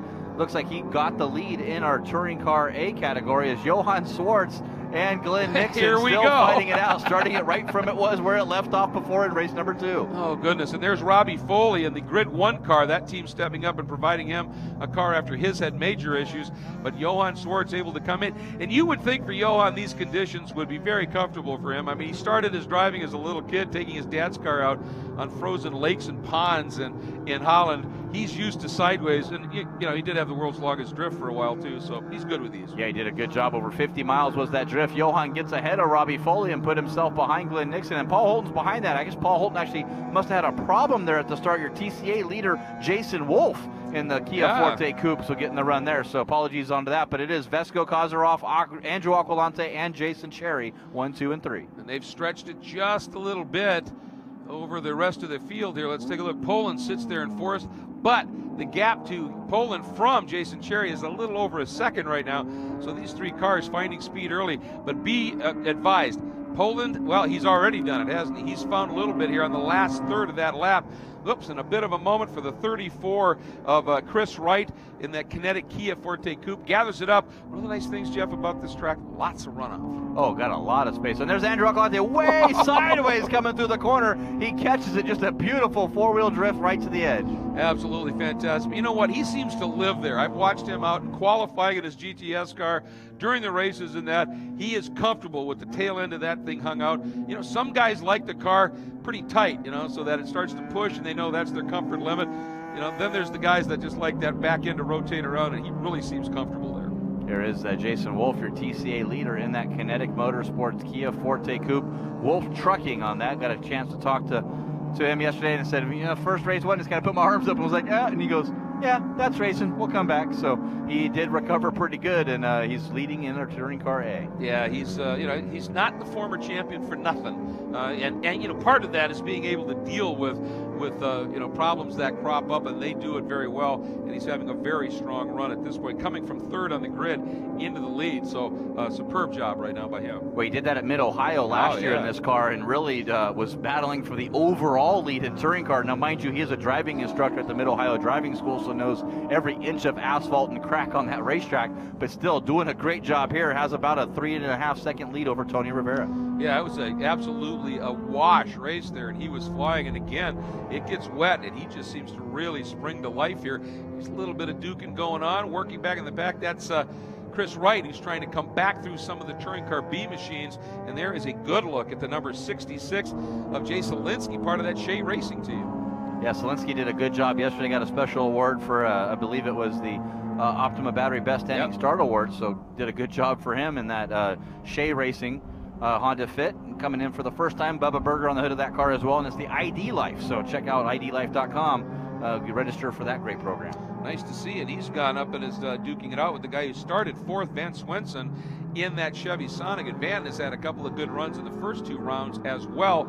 As we look there at the number 8, PJ Gronke, doing a superb job, and what a great character he is. Love to have him racing with this series.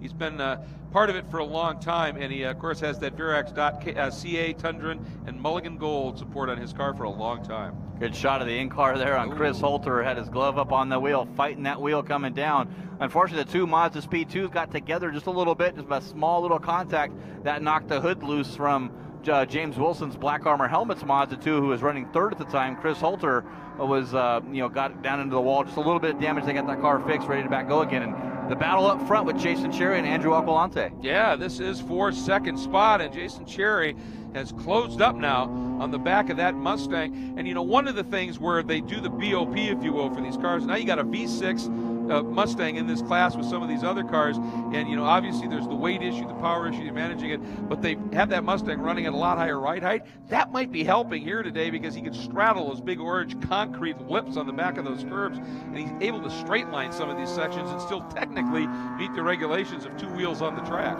He's doing a great job there, and we just saw there in 5th place, just behind that battle going on with John Weisberg, number 40, but side by side now coming down to turn number 11. Jason got a tremendous run out of 9 and got to the inside down at 10. Now the question is, can he stay there? And Andrew's been really good around the outside of 11 here, and then all that power gets put down in that Mustang, and you would think here that by the time they get up on the pipe a little bit, he'll just ease back in front of Jason Cherry, but boy, Jason's staying right with him. Yeah, it's V6 versus V6, front-wheel drive versus wheel-wheel drive. Mustang, Nissan, who's it going to be down here into turn number 12? Jason Cherry has the line. And he's got a little slipperier profile, and that might be helping him just a bit here, too, and that Skull Candy Nissan Altima. And down we go, and Jason Cherry, boy, stayed with it. And let's see, can Andrew stay along the outside, force the issue into 13? He can't. Cherry's through and into 3rd. It gives him enough room. Excuse me. Yeah, both those drivers giving a lot of room. But there's John Weisberg. We're trying to talk about him a little bit in that Redcom Porsche Boxster. Corey Fergus dropping back behind there. A lot of cars coming down here in our touring car field. Yeah, that Redcom Labs car, that blue machine of Weisberg, it's great to have them racing with us in the Berg Racing program. And he's had a good start. I mean, he moved up. He had qualified back in the 12th spot and finds himself right now half of the way toward the front up at 6th. Yeah, doing a great job, and you see the 2 differences in those body styles of cars. The Porsche Boxster in front with the bolt-on hardtop. The solid roof Porsche Cayman right behind there of Corey Ferguson, that USLD access roofing. Just had a hard time since the start of this race. In 6th place now with Corey Friedman behind him. Repairs to that car from the damage he sustained in that incident with Ernie Francis Jr. yesterday. Yeah, good to see that car fixed and out and running, and we'll see if Corey Friedman, that is, not Corey Fergus, Friedman back in the 8th spot right now. If he can come up, and this battle for second is not yet resolved. Look at Aquilani now trying to get to the inside. And you get your nose in this position here, you can straight line to the apex in 1, and if you don't run wide on the exit, usually you can make this stick.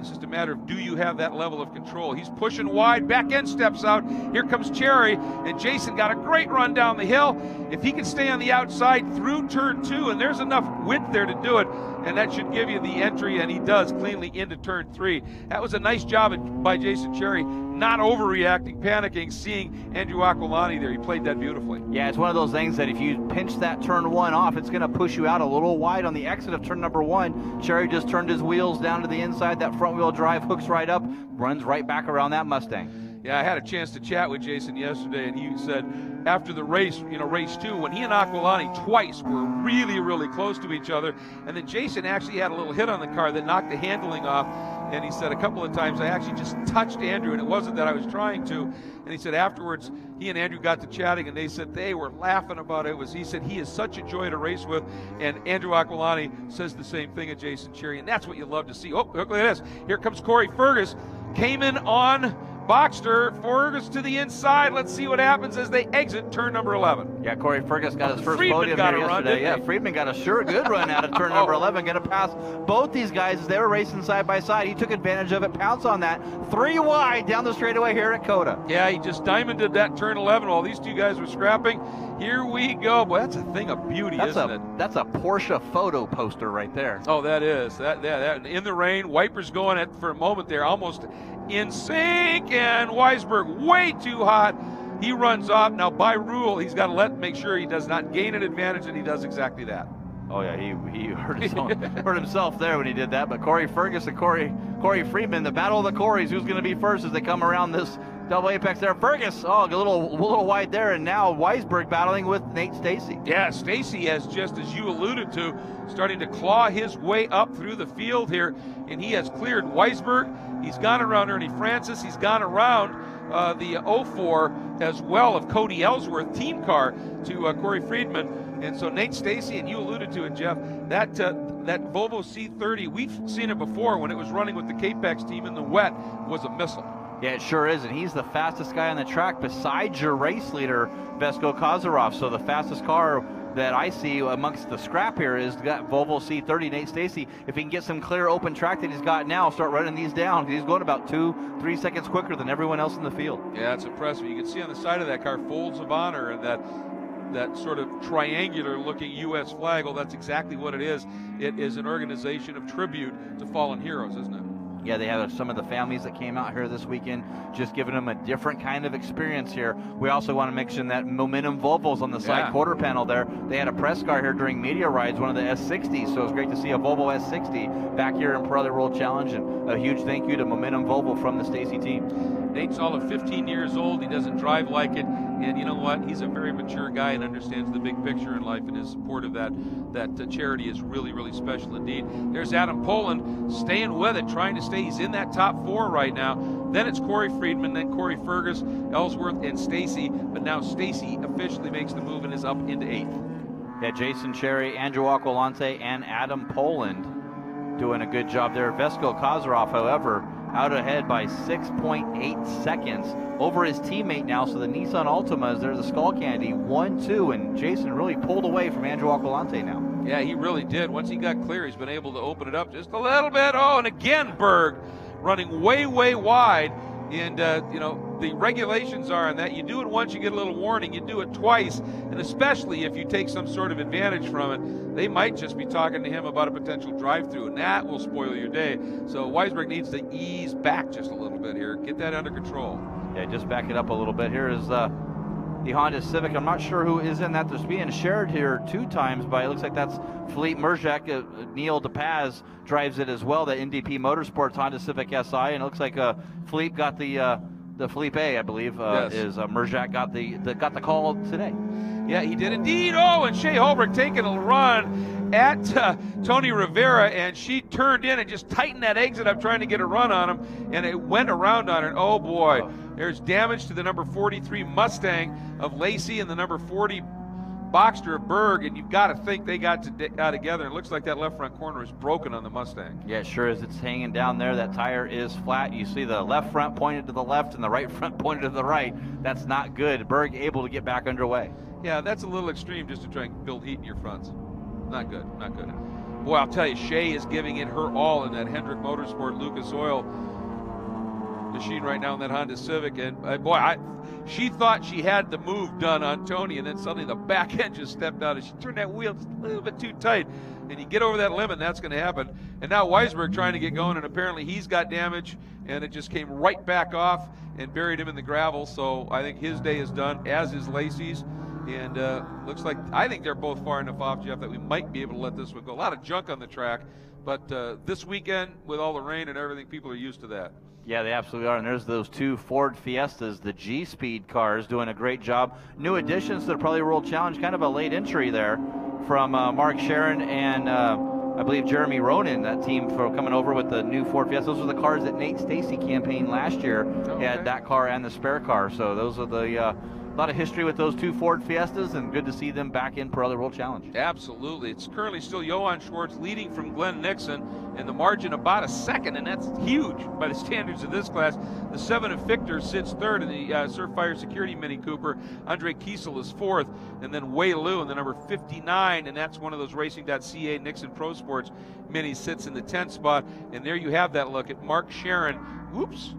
Right as I say that, he has a little bit of a wide run right there. Jason Linsky and Rowan trying to figure out what to do with that opportunity. Yeah, the problem that we have there is he ran a little wide. There will be a pass under yellow, but when you run off course like that, I don't think that really counts. So you have to just pay attention for the officials there. Yep, give it back, obviously.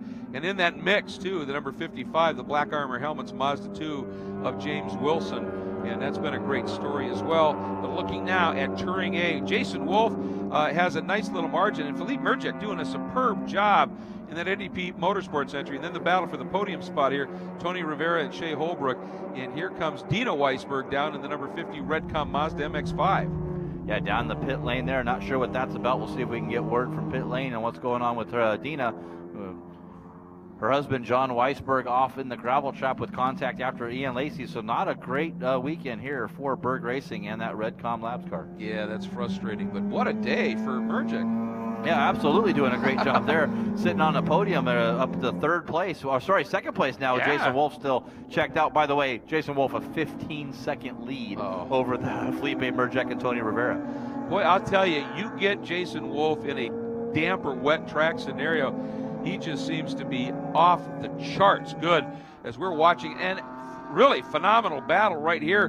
Great one right now. There is Andrew Aquilani. He's sitting in that fourth spot. Corey Friedman right up in front of him in third, but behind him now you can see Corey Fergus right in the mix, and the 0-4 of Cody Ellsworth. Boy, these guys, it's every time you look at the monitor, they've changed the position. Absolutely. We were talking about their TCA and TCB battles, and Corey Friedman's been on a tear. Yeah. He got around Andrew Aquilante and charged up, and he's on the back bumper of Jason Cherry now, so heating up for the battle for second. But this is our battle for fourth.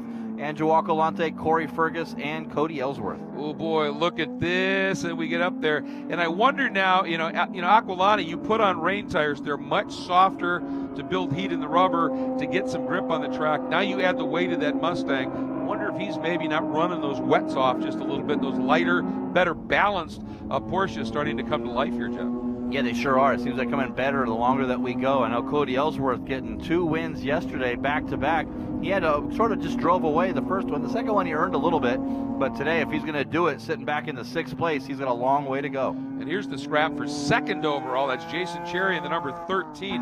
Autism, ooh, little bobble by Cherry and the Autism Society Skull Candy Team Nissan Altima. And I thought for a moment that Corey Friedman might be able to turn down underneath. Couldn't quite make that happen, but nonetheless a fascinating battle. And he's driving, of course, the just a great job. The Mac Papers Hastings fiberglass Porsche came, and again he looks to the inside. Yeah, trying to make that move here on the straightaway. See if Corey Friedman, whoever's going to get that better launch. 6-cylinder versus 6-cylinder in these two cars, but two extremely different layouts. Yeah, front drive, mid-engine, rear drive, V6, flat 6. I mean, this is what we love about Pirreli World Challenge, mixing it up. There's your leader at the bottom of the screen, Vesco Kozarov. But Corey Friedman has just set fast lap of the race on that last lap, Jeff, at a 2:41.7. So it's not a surprise to see him running up onto the back of Jason Cherry. And that lap substantially quicker by about 2 seconds than Cherry's lap on the same one. Friedman is on the move. Yeah, he's doing a great job. And look at this crap here, 3 wide coming down into that turn. Yeah, watch behind these two. This is a good race too, but yeah, Aquilani just dropped 2 spots to the Corys. Or it's a Cody involved in that one, isn't it? And here we go. Nice move. Corey Friedman ducks down underneath and makes the pass on Jason Cherry. And what we might be seeing with those Altimas with Kozarov's pace, we'll see if that comes back. But for Jason Cherry, front drive, you use up those fronts, and we're not seeing a lot of rain on this track, and we can start to see the front tires on the Altimas, the rears on that big Mustang starting to go off just a little bit. It could possibly be. You do see the little black line there where it's wet and shiny on the outer part, but where the cars are driving, there is a lot lighter color there. So that's the water starting to wear out. You see it coming there onto the straightaway where the water's wearing off. So these tires are starting to get some heat into them. Adam Poland dropping back, Ernie Francis Jr. getting around him. Corey Fergus was the benefactor in that 3-car scrap for that 4th position. He goes up to 4th in that US LED Axis Roofing Aero Porsche Cayman. And Nate Stacy on that last lap, turning the fastest lap over everybody. A second clear the next quick lap of Kozarov. So Stacy has caught Aquilani. So now he's got an opportunity here. He's in 7th at this stage. A couple of passes, he'll be up into a top 5. Look at this, Cody Ellsworth taking her on this time, and Corey Fergus, he's down to the inside, got Fergus offline just a little bit. Fergus going to just be nice and calm, but that's enough, and Cody Ellsworth sneaks through in the 0-4. Just at the halfway mark, 20 minutes down, 20 minutes to go. A lot of racing still to come. Oh, no kidding. And now some traffic coming into the mix. And that number 27 G-Speed Ford almost looped it right in front of these two. He did a great job to save it. But as a result, he got out of the way just in time and really didn't impede either of them too much. Great piece of driving there by everybody working that traffic clump, if you will. Mark Sharon got that Ford Fiesta way up on the curb and it shot it around. Andrew Aquilante had to take a big, huge evasive maneuver. You saw that right on your shot. And Tom Noble, another one of those Shea Racing cars coming out of that Mini Cooper, having to get out of the way, doing a great job just to letting all the faster cars come on through. Well, I'll tell you, you just saw that corner worker out there throwing that big blue flag. They've been out in abysmal weather all weekend. It was cold like you wouldn't believe. In the opening day on Friday, it's moderately okay yesterday. Now been rainy all day today. These corner workers from the Sports Car Club of America, absolutely superb. We're not here if they're not willing to come out and do this. And thank you not just to them but to all the volunteers. But they're the one out in harm's way and out in the weather. And boy, are we appreciative of that. And they get the best seat in the house to watch racing like this. Yeah, there's nothing more up and close and personal than being behind the wheels, being a course worker here with SCCA. I know you're a longtime course worker as well, so I just want to say thank you for making it a place for all of us drivers to come out and race. Yeah, man, we love doing it. Like we said, it's the best seat in the house, and it's an education. As Nate Stacy just had that back end swing around, and that cost him. That cost him some serious momentum. He's able to hang on to it, but he had to check up big time to save it, and that allowed Ernie Francis to come right back up onto him. But the frustrating part for Nate is that he was right on the back of Aquilani, and now he's lost a lot of ground, and he's got to do it all again. Yeah, and the biggest problem that they're having with that car right now is that these Volvo C30s developed by 3R were at a 3.5-inch ride height. When you put the splitter on, they had to raise the car because the splitter counts for the ride height as well. So now it's changed the whole center of gravity of the car. It's changed Nate Stacy just driving it completely sideways. You don't normally see a front-wheel drive car that loose. Yeah, and I think what he's got now is he may start to be developing same deal with a front drive car. It can work those fronts a little bit too much. So that just puts you into a push situation. So the way you deal with that is you just throw it into the corner and sort of rally it around the track to get it to rotate. And speaking of rotation and rallying, here we go again. These two are back at it. That's the first time we've seen either of those cars have contact. What a save by Johan. Oh, yeah, wow. Oh. Put those drifting skills to use, my friend, there with Glenn Nixon. Got in the side of Johan Swartz sideways there. Wow. I'm not sure if officials are going to have to look at that, but Glenn Nixon was eating up those curbs a little bit later. And here we go, going down to the apex.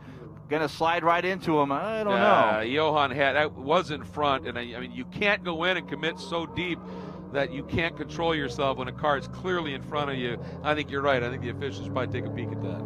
Yeah, we'll see what happens here with Johan and Glenn Nixon moving back up, and make sure that those cars aren't wounded either. Yeah, that's the there's a couple big hits for both of those cars. You've done a little race directing and chief stewarding, what's your take on that one? I'd look at it. Yeah, anyway. I'm not going to say anything here, but I would definitely it depends. Glenn Nixon gives the position back, no harm, no foul. We'll see what happens. He is maybe Johan's catching him a little bit, but I got to believe that Glenn Nixon was at fault. I think you said it perfectly. You have to control your car. He slid right into him. It's got to be his fault.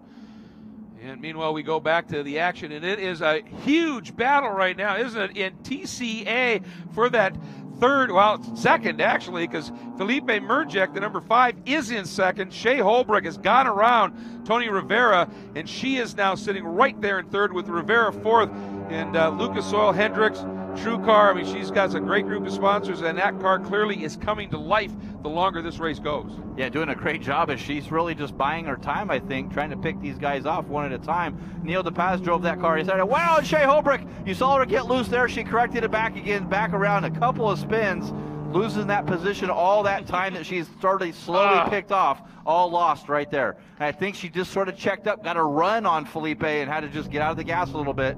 See, she gets a run there and kind of was like, I don't want to hit him, gets out of the gas on a front-wheel drive car. When you let out of the accelerator and when you're churning, that's exactly what happens. It did a nice job getting those wheels turned, had it stopped, already had it in gear, and just put it foot down and took off again. But there you see, it's a lot of ground she's going to have to try and make up here. And we are into our final 15 minutes of this final round of this triple header weekend here at the Nissan Grand Prix of Texas, presented by Motul. So she's got work to do right now in only 15 minutes to get a lot of ground made up. Yeah, just looking at our touring car standings too, it looks like Cody Ellsworth, your race winner from yesterday, double race winner, got around Jason Cherry now for that third position. So we have a Nissan, 2 Porsches, and a Nissan, first, second, third, and fourth.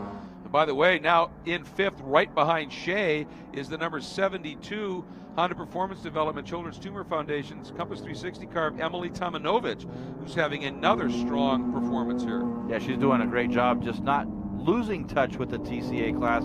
Got a terrible start and playing catch up as but she's setting some best laps. The last time by, just set her fastest race lap at a 2:51.9. And yeah, exactly. Now we're watching as Corey Fergus, now sitting in fifth, is starting to close it up just a little bit on Jason Cherry.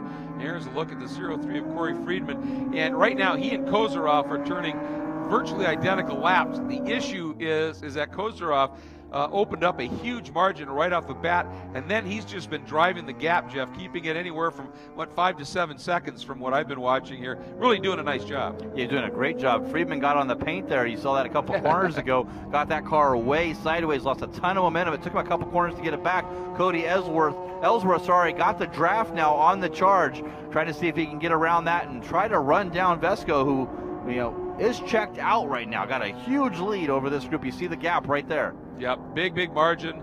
Then these two teammates, Corey Friedman in the 03, Cody Ellsworth in the 04, and they have been on the pace since they just dropped those trailer doors down here, and really have been fun. And this race has swung a couple of ways, hasn't it? When it, early, a couple of the other cars had better performance, and these perfectly balanced Porsche Caymans are now starting to come to life.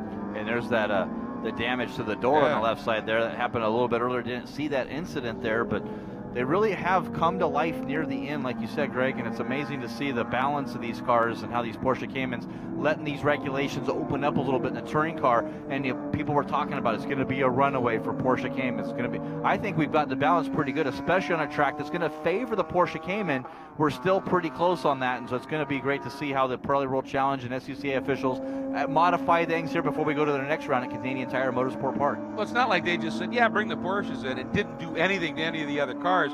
They allowed all of the other touring cars to up the ante, right, up to 300 horsepower now to bring everybody into the mix, and it's made this an even more exciting class than we had last year. Oh yeah, the Mazda MX-5s went from a 2-liter motor to put the 2.5 liter in there, and you can tune it up a little bit. So they've really opened it up. The Mustang and the Cayman running pretty much near stock. You put the safety equipment on there, your suspension, tires, brakes, and wheels, but we'll do that here. And we're getting a report that our Optima battery's best start, the number 59, Wei Lu, having himself a really strong run here. And when you get that outstanding start award, you've done something. And I believe he started back in about the 12th spot and has now worked his way up into 5th. One of the drivers I don't believe made the call in our TCA class was Samantha Tan. She had that damage there yesterday in her Kia Forte Coupe, not able to make the event. And other than that, we had all of our cars except for Jeff Altenberg and Randy Hale. So 3 cars missing from our 46-car field. Still 43 touring cars strong here in race number 3. And we should mention Wei Lu, a rookie. So really a superb run for that driver and that car right now. And here we go. Corey Fergus has caught Jason Cherry. This is the battle for 4th. You can see 3rd up the road a little bit. This is the battle for 4th with Aquilani sitting behind them in that Mustang in 6th. And Vesco Kozarov just sets his fastest lap. I think he sees Cody Friedman coming in behind him, goes a 2:41.9. Last time by, though, Friedman was a 2:41.7, 0.2 of a second quicker. Not enough if you're going to make up a 6.6 second gap with 11 minutes remaining. And the quickest of all is a 2:41.5 by Cody Ellsworth. And so you've got those top 3 cars running within a couple of tenths of each other, which is great. But again, Kozarov already has that big lead. You've got to be taking bigger chunks out of him than that. Speaking of chunks, here comes Nate Stacy taking another run at Andrew Aquilani. And boy, he's awfully tight to the apex. He made that work, Jeff. That was really a great job of car control. Let's see if he can hold it down here to the inside. We saw him try to do that a couple of times, if you remember, all the way back at Canadian Tire Motorsport Park, and really lost it twice down there in turn number 1. I think he's learned a thing or two since he's done that and able to get around Andrew Aquilante. But Andrew's not going to give up, and Andrew now tried to pop to the inside and surprise him a little bit. He got Stacy to run a little wide, but Stacy able to gather it up and kept Aquilani behind him. And this is an interesting sequence of corners because it starts off, you come out of turn 12, you go into 13, 14, which are increasing radius corners, then into 14, transition to 15, decreasing radius. And if you get a little bit behind somewhere, it could really affect you for 2-3 corners, can't it? Absolutely. You got to it's all about that rhythm. Once you get knocked out of that rhythm, that's what happens. And boy, I thought Corey Fergus was going to be able to just duck down underneath Jason there.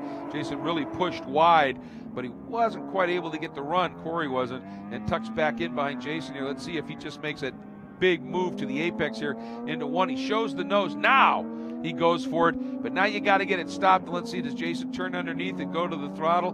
Well, he wanted to, but Corey Fergus actually played that game beautifully, put that Porsche right where Jason Cherry wanted to go. And that's that thing with that wide corner. If you're going to run down to the apex like that, you better have enough control of your car to be able to be right in the middle of the track when you come out, or that guy's just going to drive by you. And that's any of those corners. We saw that with Glenn Nixon, the contact he made with Johan Schwartz. He got on the inside, clipped that curb, bounced the car over into Johan. That really just kind of slid it over there and made some contact. Still under review, of course, but Corey Fergus, good run for him, up to 4th place around Jason Cherry. But I'll tell you what, that little exchange between Fergus and Cherry here, watch there's Nate Stacy, and that little bit, that thrust counter move thing slows you both down, and that is, I think, given Nate the opportunity to see, I can maybe do this here, and he's running some pretty darn quick laps once again, and there's time left. I don't know that he's going to get up into the podium position, but he certainly has an opportunity for a top 5.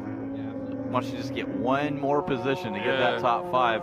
And they're struggling with, we were talking about a little bit earlier with the right hand of this car. They raised the car up for that splitter. Need to kind of engineer a little bit. They lost a lot of camber, so they're going to go back and try to see if they can get the splitter tucked up under a little bit more, because you have to have it. But good run from Jason Cherry on the draft down the straightaway. And now he's just got to get it woed down. And of course, Fergus, that was nice. Fergus used the excuse of Chris Wright's number 34 Kia there to come across on Cherry, and Cherry lifted a little bit, and that was enough to let Fergus sneak through. And now Nate Stacy is going to try and get by Chris Wright here as fast as he can, because he doesn't want to lose touch. He had a good run and an opportunity here. Let's see if he just lights him up down to the inside. He does exactly that. Nice job by Nate Stacy. He's within like 3 car lengths, I think, Jeff. Yep, right there. Yeah, he's catching. He's coming. Unfortunately, it looks like Nate Stacy's doing more of a point and shoot versus being nice and smooth on the corners. And I got to just think that's because of that ill handling that he's having in his Volvo C30, trying everything he can to try to square off or diamond the corners to get that good run down the straightaway. Use that turbocharged 2.5 liter power in that Volvo. Well, and that's the interesting thing, isn't it? When you've got a car where the handling goes off, it's the good drivers that adapt their driving style to figure out a way to still keep that car fast, and Nate's doing a nice job here. Absolutely. The quicker you can get those tires straight on that car, the faster you're going to be. And that Folds of Honor Momentum Volvo trying to do just that. Great run for him. They actually have a spare car in for this young man, 15 years old, and he's already a seasoned veteran now. 2nd year in Pirreli World Challenge Championship. Exactly. Into our final 7 minutes now, Jeff. So this is getting down to where it's getting important. Corey Friedman has been able to trim a couple of seconds off of Vesco's lead. You got to think that's a pretty experienced driver in Vesco Kozarov. I think he might just be now driving the margin, saying, I'm going to back off a little bit. I've got something to give away here, and I don't want to do anything silly. Let's take a look. Still Jason Wolf over Felipe Mergic and Tony Rivera in Touring Car A with Patrick Sagan and Emily Tomanovich. So Shea Holbrook, by the time she got everything gathered up, slipped out of that top 5 in that category. And then in TCB, it's Glenn Nixon still leading Johan Schwartz by less than a second. Jason Fichter, I'm so impressed and so happy for him. What a great drive that Andre Kiesel and Wei Lu, the other teammates. So basically in the top 5, you've got all 3 Racing.ca Nixon Pro Sport cars, don't you? Yeah, absolutely. That's a great run for those guys. And Jason Fichter just looks like on my timing, just got around. I'm sorry, that was just enjoying watching Tony Rivera just pitch the back out and do a little ice racing. Yeah, I was going to say, wow, that looked pretty crazy as he was doing over there. It's ice racing or drifting, as we call it. It's a pretty good segment there to go join Formula D or something. Yeah, he got right up. I mean, that was a move that he was trying to figure out a way to get around Felipe Mergic. That was for 2nd in Touring Car 8. He just couldn't quite execute it here. Boy, that was fun to watch, though. Not necessarily the fastest way around the corner, because you can see that he lost a good amount of time. He's reeling him back in a hurry, though. Boy, and Felipe Mergic, you can see him flashing the lights at that Touring Car B car. He knows he's under attack in any kind of a loss of momentum, and he's going to be a sitting duck. Right there. Oh, just right into the side of him. Slid over there, and we'll see if that is going to affect the handling on that car, but got into that corner trying his hardest to stay in front of Tony Rivera, and boy, you throw away a 2nd place, you might throw away your whole race. Yeah, that was a tough one, and he just clocked Mark Sharon in the 27. That's the G-Speed Steadfast Funding Chevy Sonic, and really clocked him, and as you said, slowed him down on the exit and got Tony at least alongside. Now he's leaning, they're leaning on each other here, and Tony's swinging way out. I wonder if he wanted to swing that far out. He may have wanted to stay in a little bit tighter, because that was a long way around. Yeah, you make the track longer than it is. It's good to get that momentum on the outside, but you still got to go by that race distance. We're still waiting to see. Felipe Merjak, that rear of that car does not look happy after that impact that he had. Probably adjusted the toe. You see there's positive camber on that right rear tire where the top of the tire sticks out lower than the rear. So on these left-hand corners, it's going to be hard and trying to find grip. Ooh, just like you see that. Just loose right there, yep. Yeah. He's going to turn in real well into the right-handers, though. Just got word from race control. Going to be white flag next time by for your overall leader in TC, Vesko Kozarov. Down to 3.6 seconds is that lead. Oh, boy, yeah, his last lap at 2:42 to Corey Friedman's 2:41. Here is Johann Schwartz, and he is back in the lead. Glenn Nixon has dropped to third. So Nixon, Kiesel, and Wei Lu, all three of those Racing.ca machines now, third, fourth, and fifth. We didn't see what happened, but Schwartz leads with Jason Fichter sitting in second. What a day for Jason Fichter. Absolutely. Glenn Nixon must have had a problem there, dropped all the way back to third. Johan back to first. Jason Fichter just stays in there. We'll have to just make fun of him and say, hey, see what happens when you have brakes in your car? Pretty cool, huh? Yeah, it works out real well, doesn't it? Whole different ball game at this stage, but yeah, very happy for him. And consider, that he had a 10th place finish yesterday, Jeff. So he has really come good here in that Surfire and Security Mini Cooper. So delighted for him to have this kind of a return and just putting that behind him and going after it. But boy, Johan, not sure, we didn't see exactly what happened. Was there a little more contact, or did Nixon run wide, or what happened? But boy, Johan now has himself about as big a lead as we've seen at this point. Yeah, 14 seconds. Looking to see if he can three-peat here this weekend, and if he does, that'd be a commanding lead in the points. There is your overall TC leader, Vesko Kozarov. Yeah, he's just had a great day as well in that Nissan Skull Candy Nismo Nissan Altima. And you have to say, for Jason, Schwartz, they've really been talking about it because his wife Karen, she has a family member who's been dealing with prostate cancer. You see that big 0 on his car. That means their effort through the charity to eradicate that disease. So just wanted to give them a bit of a plug on that as well. But boy, Vesko Kozarov, this has been his day. He had an absolutely brilliant opening lap. Here comes Corey Friedman. He definitely has the bit. These guys are closing in, but I think too little too late. Yeah, he's going to run out of time, I believe, as you'll see Vesko Kozarov get the white flag at this time by. 1 lap to go. Just got to hold it together. It was 3.6 seconds that previous lap. Even if he's running 3 seconds a lap quicker, which he's not, getting up to someone, then trying to get around him, two entirely different things. Oh, without a doubt. And there's the white sod flying in the background. So we are on our final lap of this third round of the triple header opening weekend of the Pirreli World Challenge Championships touring car divisions, touring car A, touring car B. Every race that we've had has been superb, and this one has had lots of intrigue as well. Yeah, it's been kind of seeing how this was going to play out with the rain and the weather, the new makes of cars, the new regulations in the touring car classes, the drivers we had the TCB class that stuck around in TCB, and then new drivers coming back. Vesko Kozarov, though, still pushing it nice and sideways there, not giving up anything. Just stories like that. Here he is with a 3.5 second lead, still pushing it right to the edge. Yeah, well, you find that rhythm, and if you start backing off too much, you start making mistakes and things happen. So you just want to sit there, and he's got that Nissan, that Stance Skull Candy machine hooked up, but he's also got traffic and a big clump of it. Gets by one of the touring car B machines. Now coming up on the back, is that Shea Holbrook? It is. And he's got to try and work through and get through here now. He's all he has to do is just be clean and he'll be okay. But boy, now he's going to have to do it. He's got this big long straight, Jeff. That worked out beautifully in terms of just pure timing. Yeah, it did good, and I noticed there that Emily Tomanovic got around Shea Holbrook too. So Shea, those handling problems she was having early, looks like those are continuing, losing another position to Emily. Yeah, indeed, and there you go. You can just see it. Oh, but now Shea going to try the move on Emily. This is for position down at the end of that long straight.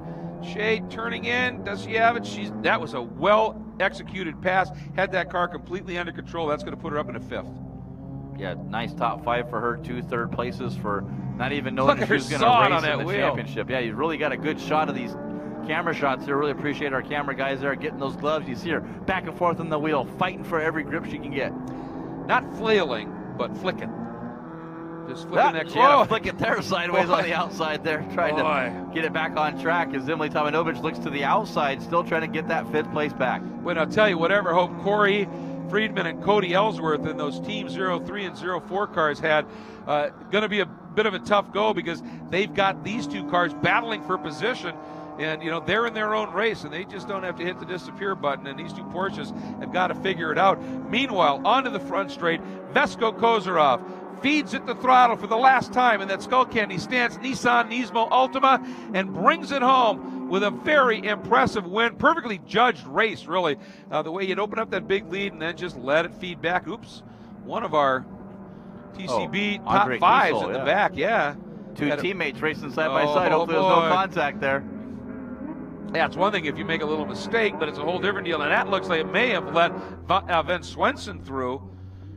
And then number 2, meanwhile, here is Johan Swartz feeding it in one last time. Boy, this is going to be an amazing story if he is able to hang on, Jeff, and pull off the triple.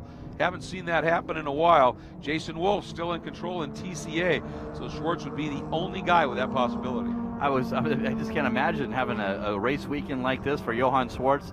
Tripling up 3 wins. I mean, looks like unstoppable to me. Going to have a commanding lead in the championship with everyone shuffled out behind him. Absolutely spectacular.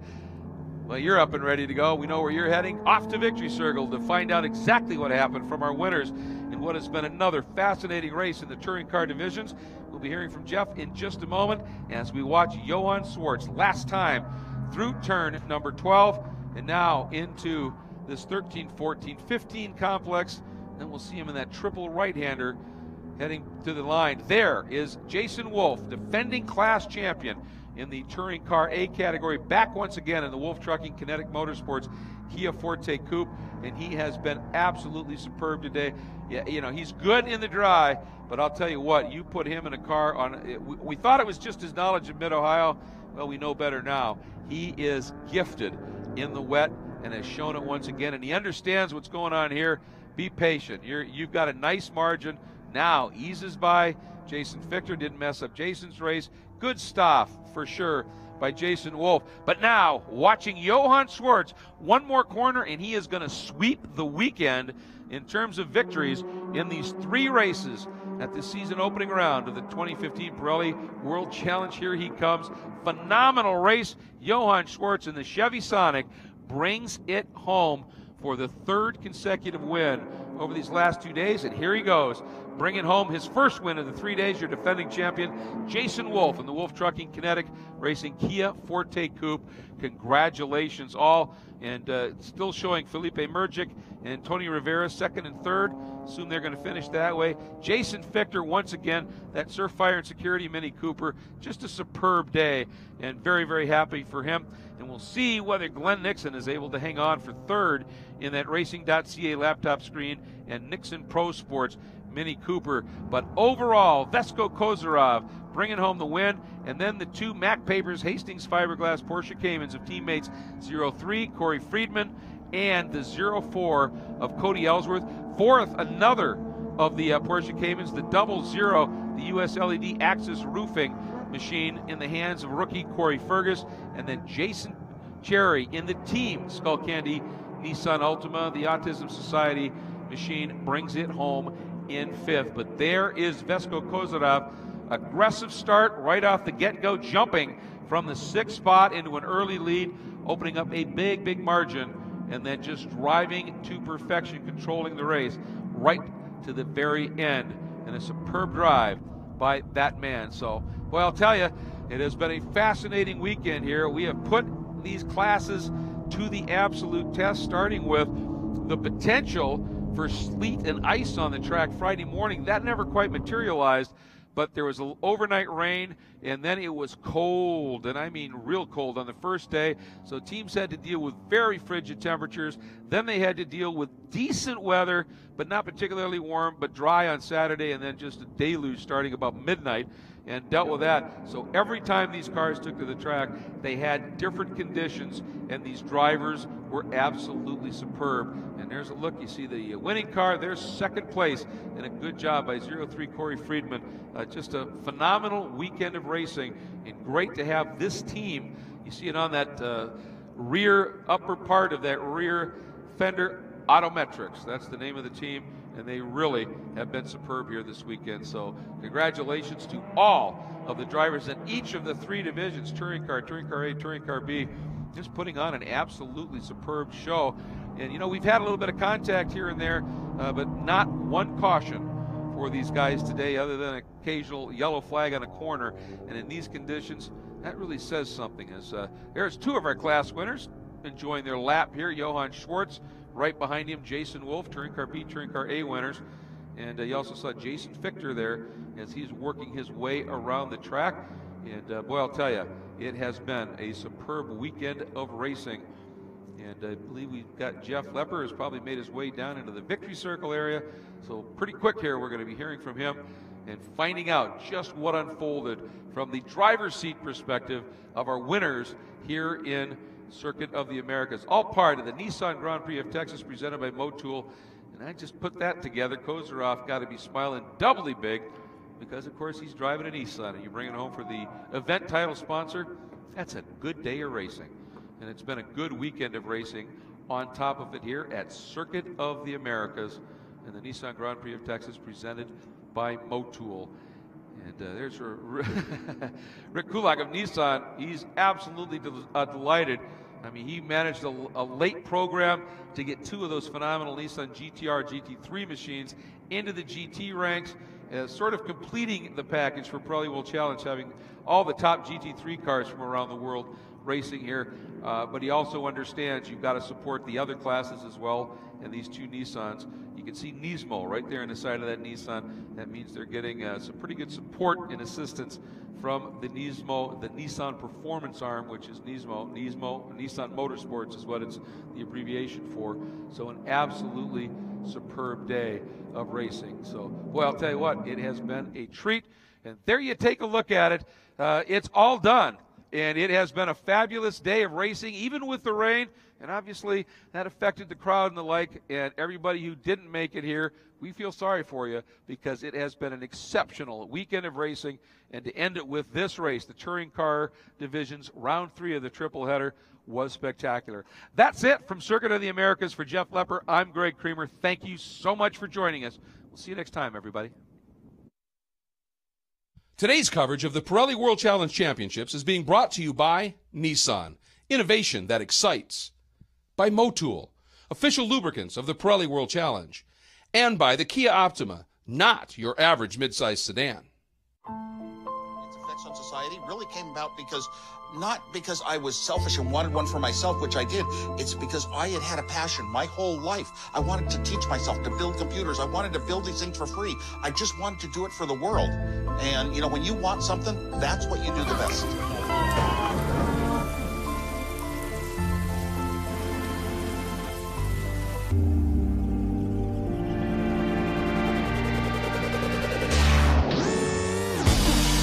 Now's the time, no delay. Gotta get going now, there's no more time to waste. More speed, less haste. 100 miles of running, never touch the brakes.